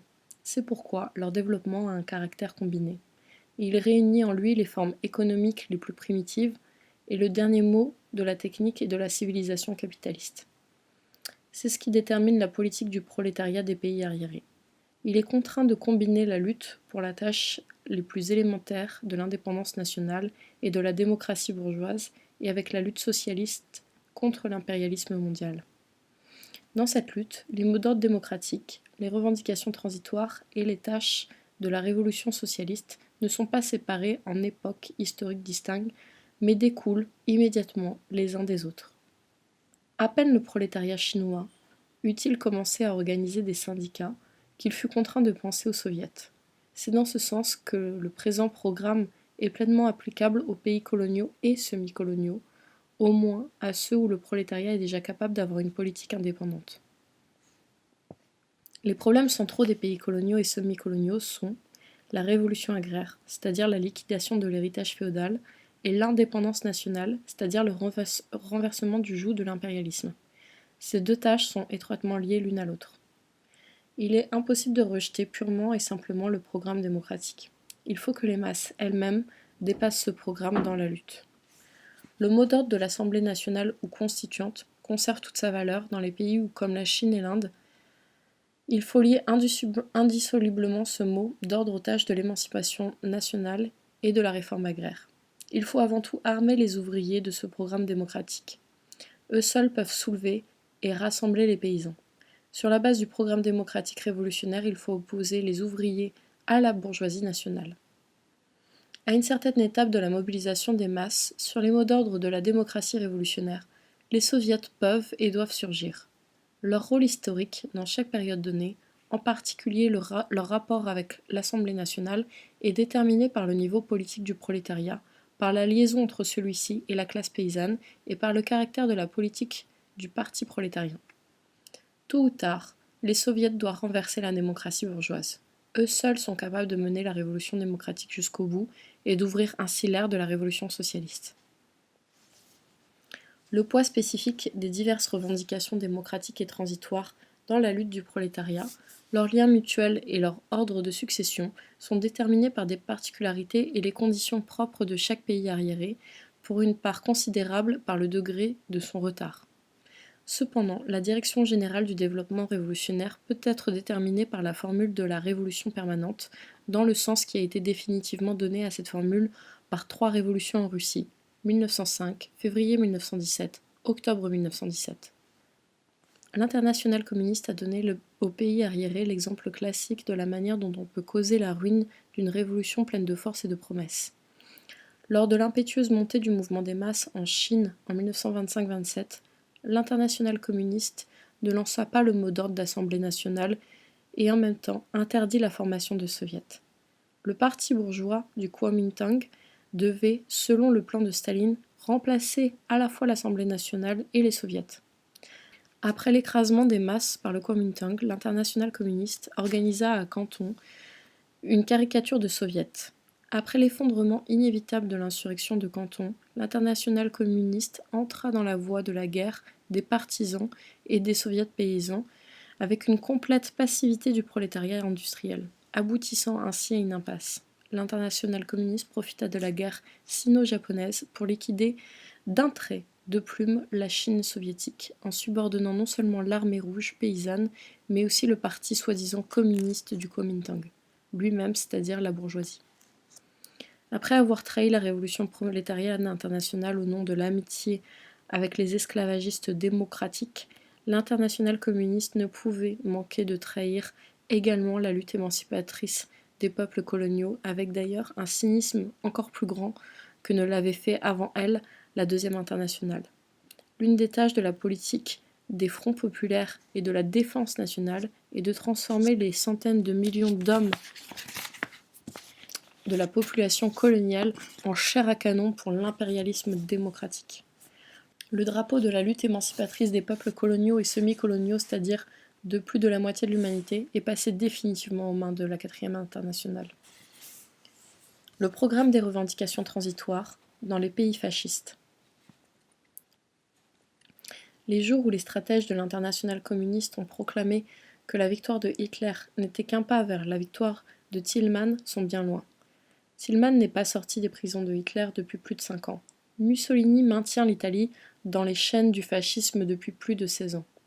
Durant toutes ces années, les partis de la 2e et de la 3e Internationale se sont trouvés impuissants, non seulement à provoquer un mouvement de masse, mais même à créer une organisation illégale sérieuse, tant soit peu comparable au parti révolutionnaire russe de l'époque du tsarisme. Il n'y a pas la moindre raison de voir la cause de ces échecs dans la puissance de l'idéologie fasciste. Mussolini n'a jamais eu, au fond, la moindre idéologie. L'idéologie de Hitler n'a jamais sérieusement influencé les ouvriers.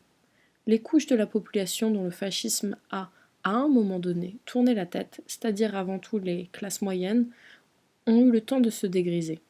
Si néanmoins une opposition tant soit peu notable se limite aux milieux cléricaux, protestants et catholiques, la cause n'en est pas dans la puissance des théories semi-délirantes, semi-charlatanesques de la race et du sang, mais dans la faillite effroyable des idéologies de la démocratie, de la social-démocratie et de l'internationale communiste. Après l'écrasement de la Commune de Paris, une réaction étouffante dura environ 8 ans. Après la défaite de la Révolution russe de 1905, les masses ouvrières restèrent frappées de stupeur presque aussi longtemps. Cependant, dans ces deux cas, il ne s'agissait que de défaites physiques, déterminées par les rapports de force. En Russie, il s'agissait en outre d'un prolétariat presque vierge. La fraction des bolcheviks ne comptait alors que 3 ans d'âge. La situation était toute différente en Allemagne où la direction appartenait à de puissants partis, dont l'un comptait 70 ans d'existence, l'autre environ 15 ans. Ces deux partis, qui avaient des millions d'électeurs, se sont trouvés moralement paralysés avant la lutte et se sont rendus sans combat.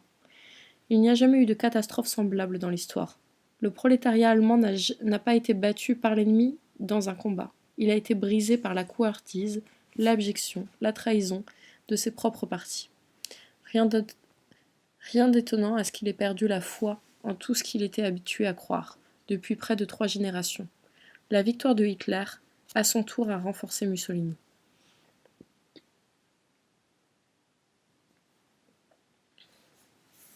L'insuccès réel du travail révolutionnaire en Italie et en Allemagne n'est rien d'autre que la rançon de la politique criminelle de la social-démocratie et de l'internationale communiste.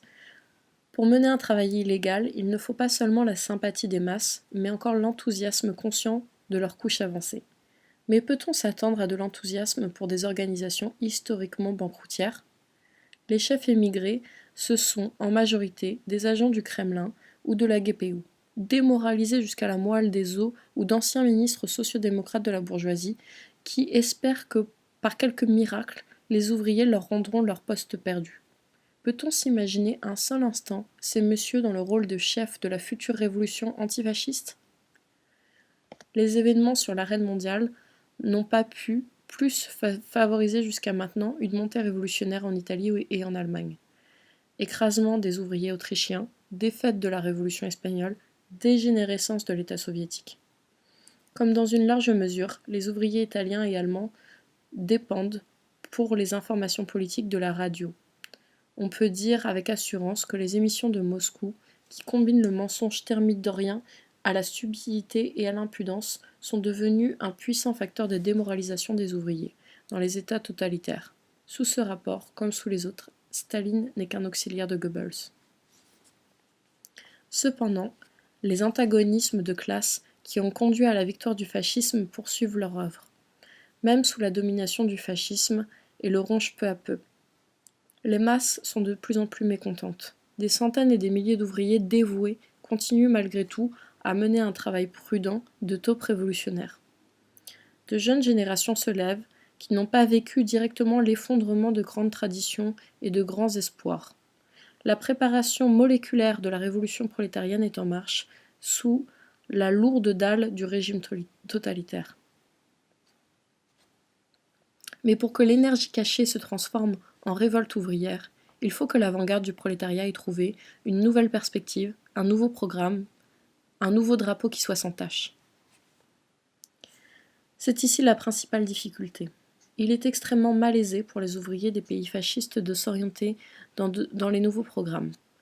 La vérification d'un programme se fait par l'expérience. Or, c'est précisément l'expérience du mouvement des masses qui manque dans les pays de despotisme totalitaire.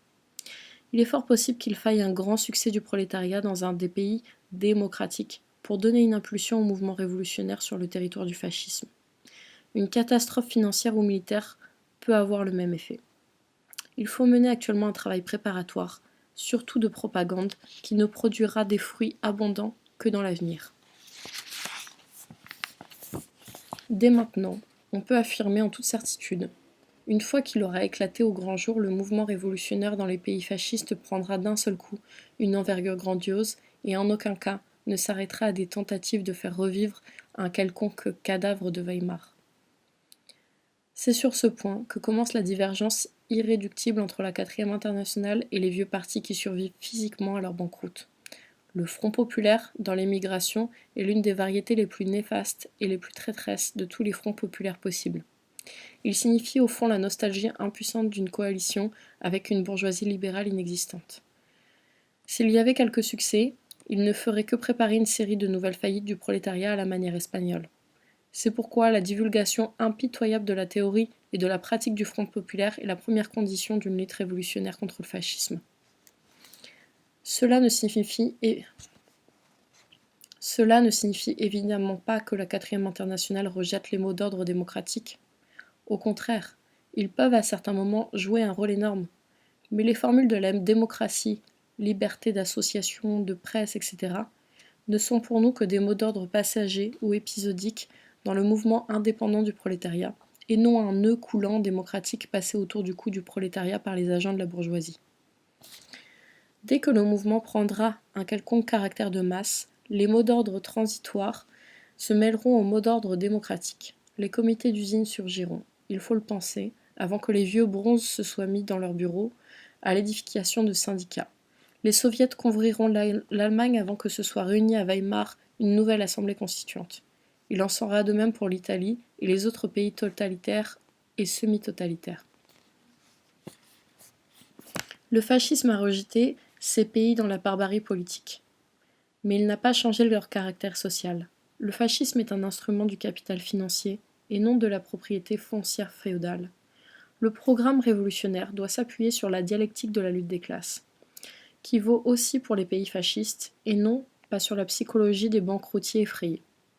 La 4e internationale rejette avec dégoût les méthodes de mascarade politique auxquelles ont recours les staliniens, anciens héros de la 3e période, pour apparaître tour à tour avec des masques de catholiques, de protestants, de juifs, de nationalistes, allemands, de libéraux, uniquement afin de cacher leur propre visage peu attrayant. La 4e internationale apparaît toujours et partout sous son propre drapeau. Elle propose ouvertement son programme au prolétariat des pays fascistes. Dès maintenant, les ouvriers avancés du monde entier sont fermement convaincus que le renversement de Mussolini, de Hitler et de leurs agents et imitateurs se produira sous la direction de la 4e internationale. L'URSS est les tâches de l'époque de transition. L'Union soviétique est sortie de la Révolution d'octobre comme un État ouvrier. L'étatisation des moyens de production, condition nécessaire du développement socialiste, a ouvert la possibilité d'une croissance rapide des forces productives. Mais l'appareil d'État ouvrier a subi entre-temps une dégénérescence complète, se transformant d'instrument de la classe ouvrière en instrument de violence bureaucratique dans la classe ouvrière et de plus en plus en instrument de sabotage de l'économie. La bureaucratisation d'un État ouvrier arriéré et isolé et la transformation de la bureaucratie en caste privilégiée toute puissante sont la réfutation la plus convaincante, non seulement théorique, mais pratique, de la théorie du socialisme dans un seul pays. Ainsi, le régime de l'URSS renferme en soi des contradictions menaçantes. Mais il continue à rester un régime d'État ouvrier dégénéré. Tel est le diagnostic social. Le pronostic politique a un caractère alternatif, où la bureaucratie, devenant de plus en plus l'organe de la bourgeoisie mondiale dans l'État ouvrier, renversera les nouvelles formes de propriété et rejettera le pays dans le capitalisme, où la classe ouvrière écrasera la bureaucratie et ouvrira une issue vers le socialisme. Pour les sections de la 4e internationale, les procès de Moscou n'ont pas été une surprise, ni le résultat de la démence personnelle du dictateur du Kremlin, mais les produits légitimes du thermidor. Ils sont nés de frictions intolérables au sein de la bureaucratie soviétique, qui, à leur tour, reflètent les contradictions entre la bureaucratie et le peuple, et aussi les antagonismes qui s'approfondissent à l'intérieur du peuple lui-même. Le fantastique sanglant des procès montre quelle est la force de tension des contradictions et annonce ainsi l'approche du dénouement.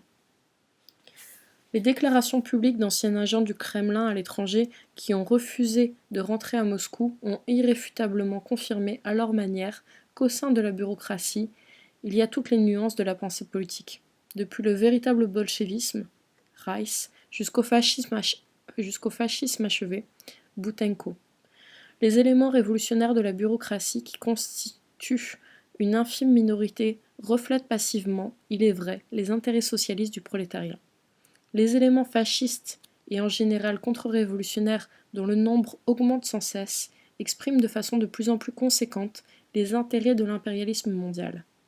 Ces candidats au rôle de comprador pensent non sans raison que la nouvelle couche dirigeante ne peut assurer ses positions privilégiées qu'en renonçant à la nationalisation, à la collectivisation et au monopole de commerce extérieur, au nom de l'assimilation de la civilisation occidentale, c'est-à-dire du capitalisme. Entre ces deux pôles se répartissent des tendances intermédiaires et floues, de caractère menchevique, socialiste révolutionnaire ou libéral, qui gravitent vers la démocratie bourgeoise. Dans la société dite sans classe elle-même, il y a sans aucun doute les mêmes groupements que dans la bureaucratie, mais avec une expression moins claire et dans une proportion inverse. Les tendances capitalistes conscientes, propres surtout à la couche prospère des kolkhosiens, ne caractérisent qu'une infime minorité de la population. Mais elles se trouvent une large base dans leur tendance petite bourgeoise à l'accumulation privée qui naissent de la misère générale et que la bureaucratie encourage consciemment. Sur la base de ce système d'antagonisme croissant qui détruisent de plus en plus l'équilibre social, se maintient par des méthodes de terreur une oligarchie thermidorienne qui, maintenant, se réduit surtout à la clique bonapartiste de Staline.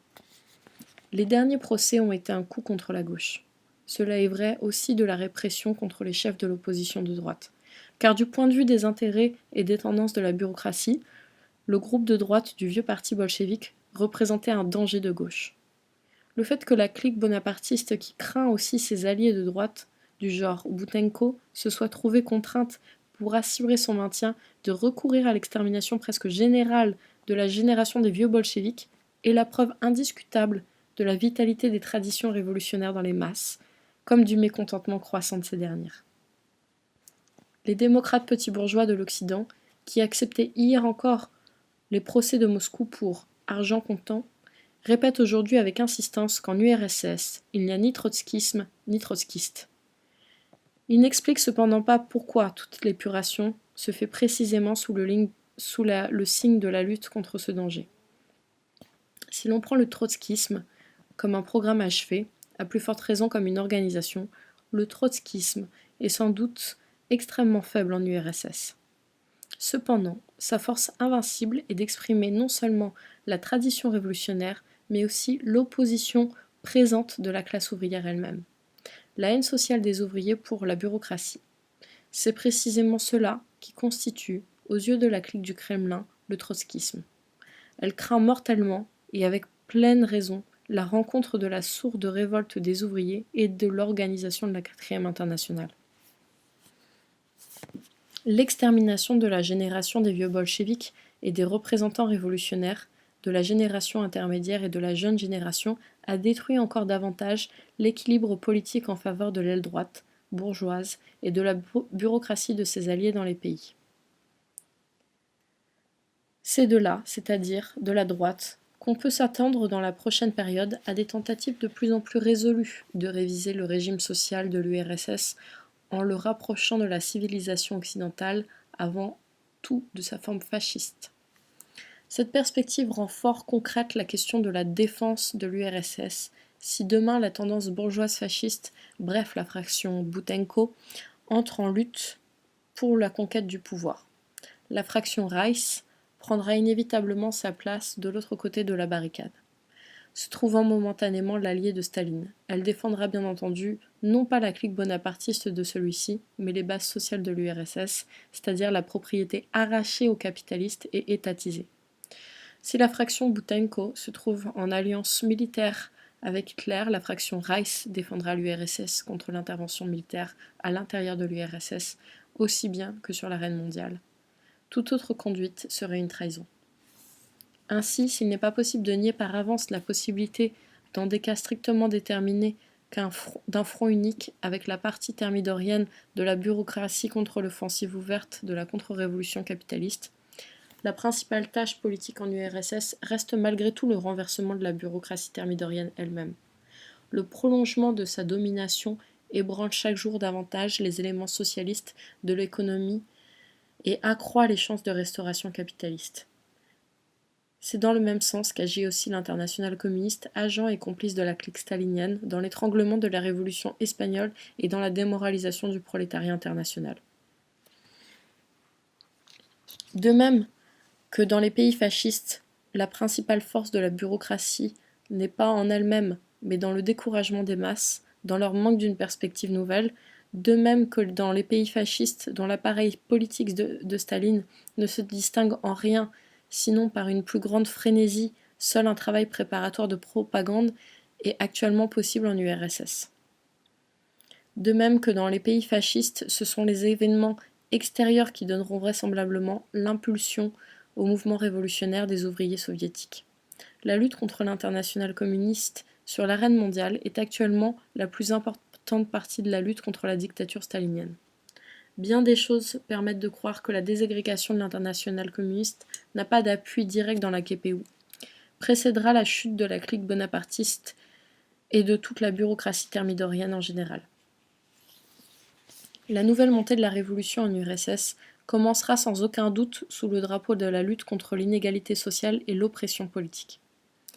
À bas les privilèges de la bureaucratie, à bas le stakhanovisme, à bas l'aristocratie soviétique avec ses grades et ses décorations, plus d'égalité dans le salaire de toutes les formes de travail, la liberté pour la liberté des syndicats et des comités d'usine, pour la liberté de réunion et de la presse, se développera en lutte pour la renaissance et l'épanouissement de la démocratie soviétique. La bureaucratie a remplacé les soviets en tant qu'organe de classe par la fiction du suffrage universel dans le style Hitler-Goebbels. Il faut rendre aux soviets non seulement leur libre forme démocratique, mais aussi leur contenu de classe. De même qu'auparavant la bourgeoisie et les koulaks n'avaient pas admis dans les soviets, de même maintenant la bureaucratie et la nouvelle aristocratie doivent être chassées des soviets. Dans les soviets, il n'y a place que pour les représentants des ouvriers, des travailleurs des kolkhozes, des paysans et des soldats rouges. La démocratisation des soviets est inconcevable sans la légalisation des partis soviétiques. Les ouvriers et les paysans eux-mêmes, par leur libre suffrage, montreront quels partis sont soviétiques. Révision de l'économie planifiée du haut en bas, dans l'intérêt des producteurs et des consommateurs. Les comités d'usine doivent reprendre le droit de contrôle sur la production. Les coopératives de consommation démocratiquement organisées doivent contrôler la qualité des produits et leur prix. Réorganisation des kolkhozes en accord avec la volonté des kolkhoziens et selon leurs intérêts. La politique internationale conservatrice de la bureaucratie doit faire place à la politique de l'internationalisme prolétarien. Toute la correspondance diplomatique du Kremlin doit être publiée. À bas la diplomatie secrète. Tous les procès politiques montés par la bureaucratie thermidorienne doivent être révisés dans les conditions d'une publicité complète et d'un libre examen. Les organisateurs des falsifications doivent en supporter le châtiment mérité. Il est impossible de réaliser ce programme sans le renversement de la bureaucratie, qui se maintient par la violence et la falsification. Seul le soulèvement révolutionnaire victorieux des masses opprimées peut régénérer le régime soviétique et assurer sa marche en avant vers le socialisme. Seul le parti de la 4e internationale est capable de mener les masses soviétiques à l'insurrection. À bas la clique bonapartiste de Staline, vive la démocratie soviétique, vive la révolution socialiste internationale.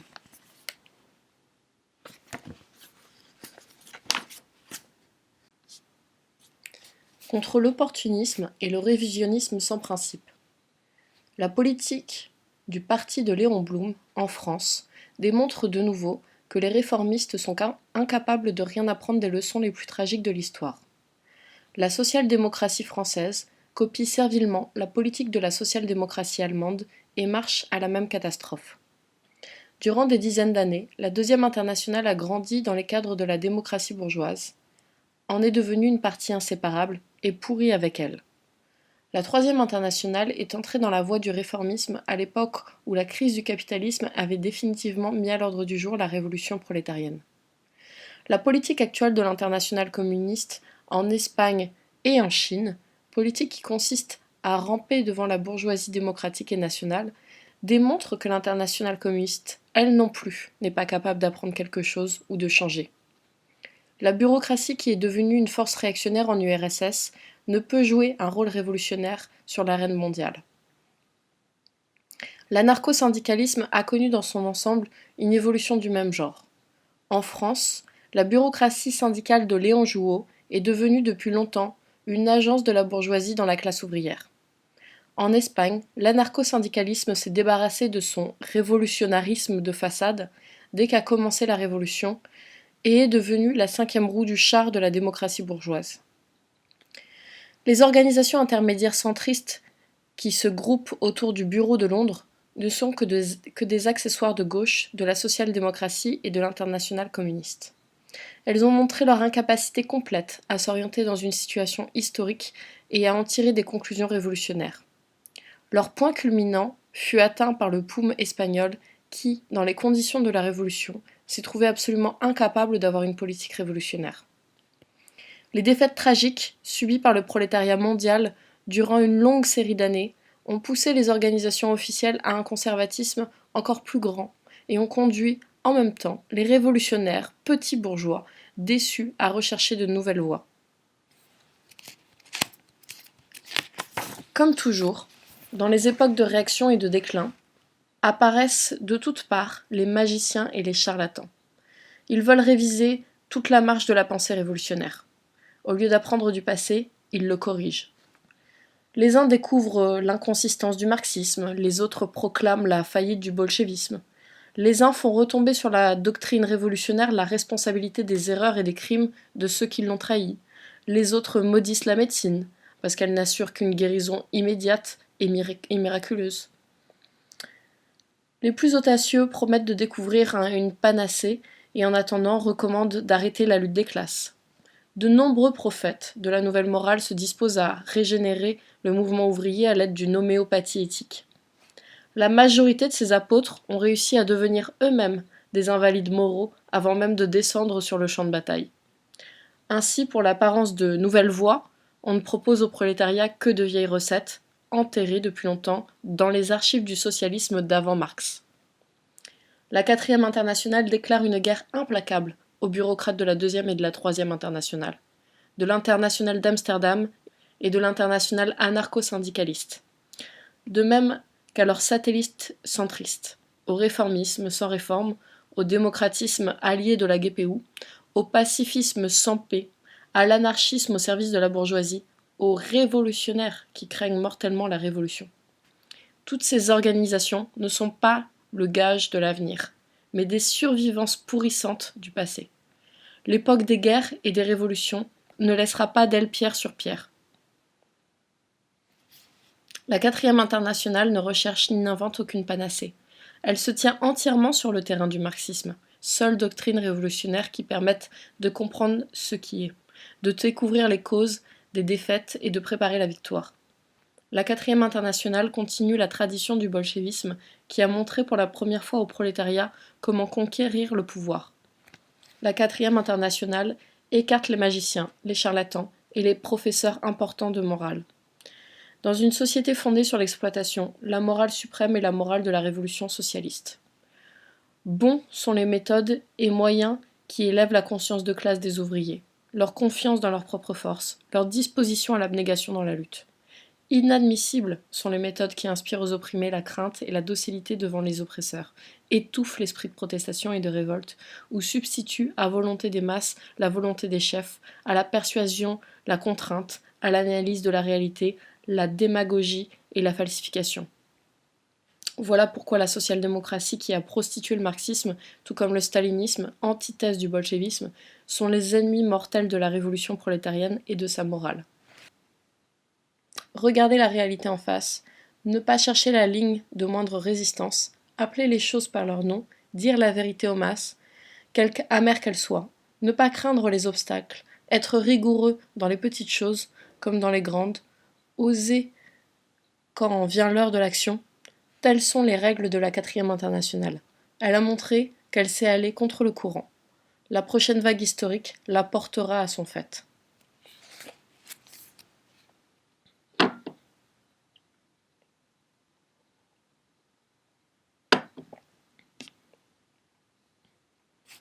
Contre le sectarisme.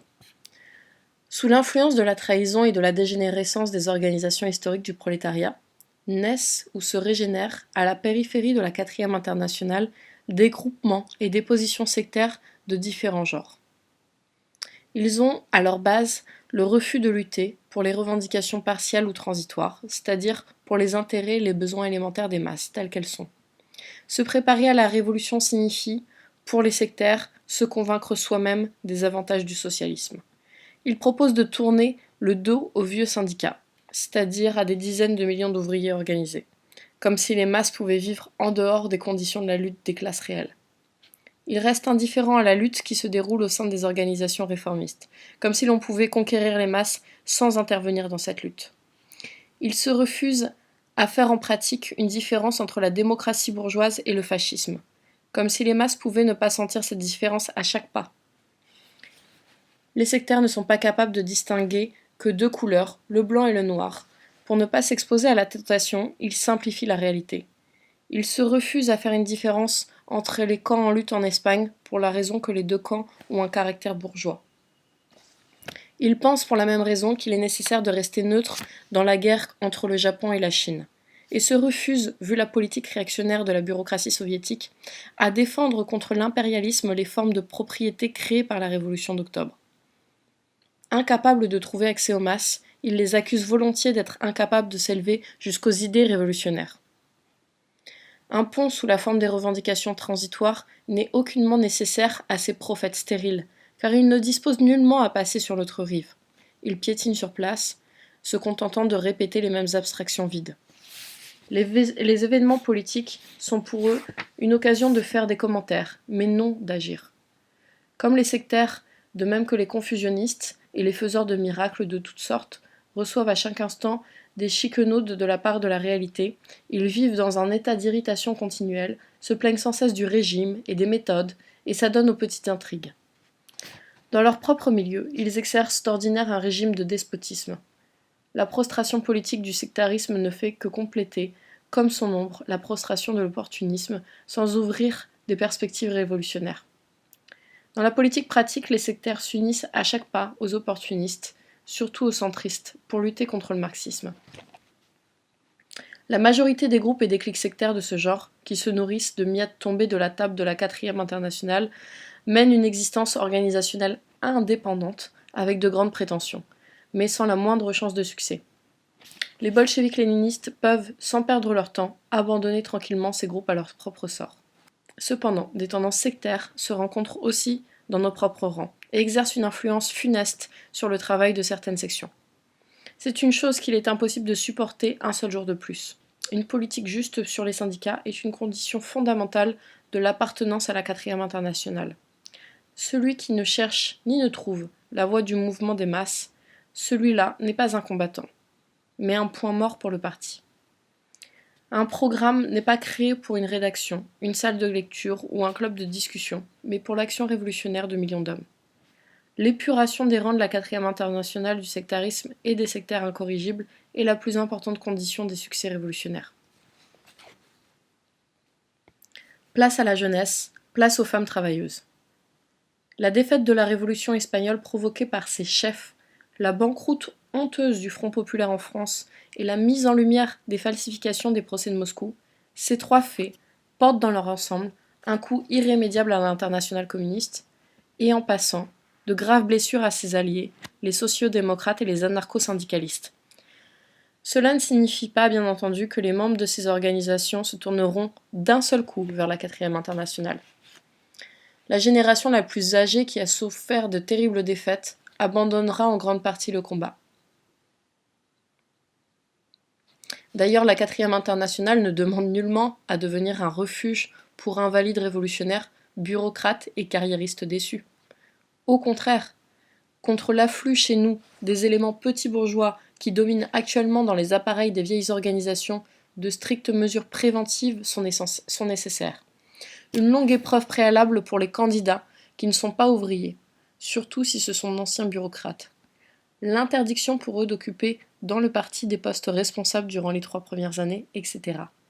Dans la 4e internationale, il n'y a pas et il n'y aura pas de place pour le carriérisme, ce cancer de vieilles internationales. Ne trouveront accès à nous que ceux qui veulent vivre pour le mouvement et non en vivre. Les ouvriers révolutionnaires doivent se sentir les maîtres. À eux, les portes de notre organisation sont largement ouvertes. Bien entendu, même parmi les ouvriers qui furent autrefois au premier rang, il y a maintenant un bon nombre qui sont lassés et déçus. Ils resteront, au moins dans la prochaine période, à l'écart.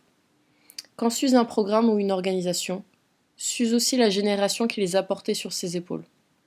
La rénovation du mouvement se fait par la jeunesse, libre de toute responsabilité pour le passé. La 4e internationale prête une attention exceptionnelle à la jeune génération du prolétariat. Par toute sa politique, elle s'efforce d'inspirer à la jeunesse confiance dans ses propres forces et dans son avenir. Seul l'enthousiasme frais et l'esprit offensif de la jeunesse peuvent assurer les premiers succès dans la lutte. Seuls ces succès peuvent faire revenir dans la voie de la révolution les meilleurs éléments de la vieille génération. Il en fut toujours ainsi, il en sera ainsi. Toutes les organisations opportunistes, par leur nature même, concentrent principalement leur attention sur les couches supérieures de la classe ouvrière, et par conséquent ignorent aussi bien la jeunesse que les femmes travailleuses. Or, l'époque du déclin capitaliste porte les coups les plus durs à la femme, tant comme salariée que comme ménagère. Les sections de la 4e internationale doivent chercher appui dans les couches les plus opprimées de la classe ouvrière, et par conséquent, chez les femmes travailleuses. Elles y trouveront des sources inépuisables de dévouement, d'abnégation et d'esprit de sacrifice. À bas le bureaucratisme et le carriérisme, place à la jeunesse, place aux femmes travailleuses. Ce sont là des mots d'ordre inscrits sur le drapeau de la 4e internationale. Sous le drapeau de la 4e internationale. Des sceptiques demandent « Mais le moment est-il venu de créer une nouvelle internationale ?» Il est impossible, disent-ils, de créer une internationale artificiellement. Seuls de grands événements peuvent la faire surgir, etc. Toutes ces objections démontrent seulement que des sceptiques ne sont pas bons à créer de nouvelles internationales. En général, ils ne sont bons à rien.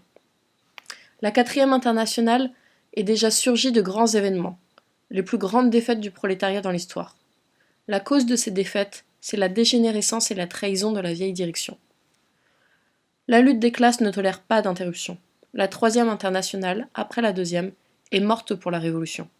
Vive la 4e internationale. Mais les sceptiques ne se taisent pas. Est-ce déjà le moment de proclamer maintenant ? La 4e internationale, répond-nous, n'a besoin d'être proclamée. Elle existe et elle lutte. Elle est faible ? Oui, ses rangs sont encore peu nombreux, car elle est encore jeune. Ce sont jusqu'à maintenant surtout des cadres. Mais ces cadres sont les seuls gages de l'avenir. En dehors de ces cadres, il n'existe pas, sur cette planète, un seul courant révolutionnaire qui mérite réellement ce nom. Si notre internationale est encore faible en nombre, elle est forte par la doctrine, le programme, la tradition, la trempe incomparable de ses cadres. Que celui qui ne voit pas cela aujourd'hui reste à l'écart. Demain, ce sera plus visible. La 4e internationale jouit dès maintenant de la haine méritée des staliniens, des sociodémocrates, des libéraux bourgeois et des fascistes. Elle n'a ni ne peut avoir place dans aucun des fronts populaires. Elle s'oppose irréductiblement à tous les groupements politiques liés à la bourgeoisie. Sa tâche, c'est de renverser la domination du capital. Son but, c'est le socialisme. Sa méthode, c'est la révolution prolétarienne. Sans démocratie intérieure, il n'y a pas d'éducation révolutionnaire. Sans discipline, il n'y a pas d'action révolutionnaire. Le régime intérieur de la 4e internationale est fondé sur les principes du centralisme démocratique. Liberté complète dans la discussion, unité complète dans l'action. La crise actuelle de la civilisation humaine est la crise de la direction du prolétariat. Les ouvriers avancés, réunis au sein de la 4e internationale, montrent à leur classe la voie pour sortir de la crise. Ils lui proposent un programme fondé sur l'expérience internationale, de la lutte émancipatrice du prolétariat et de tous les opprimés du monde. Ils lui proposent un drapeau que ne souille aucune tache. Ouvriers et ouvrières de tous les pays, rangez-vous sous le drapeau de la 4e internationale. C'est le drapeau de votre victoire prochaine.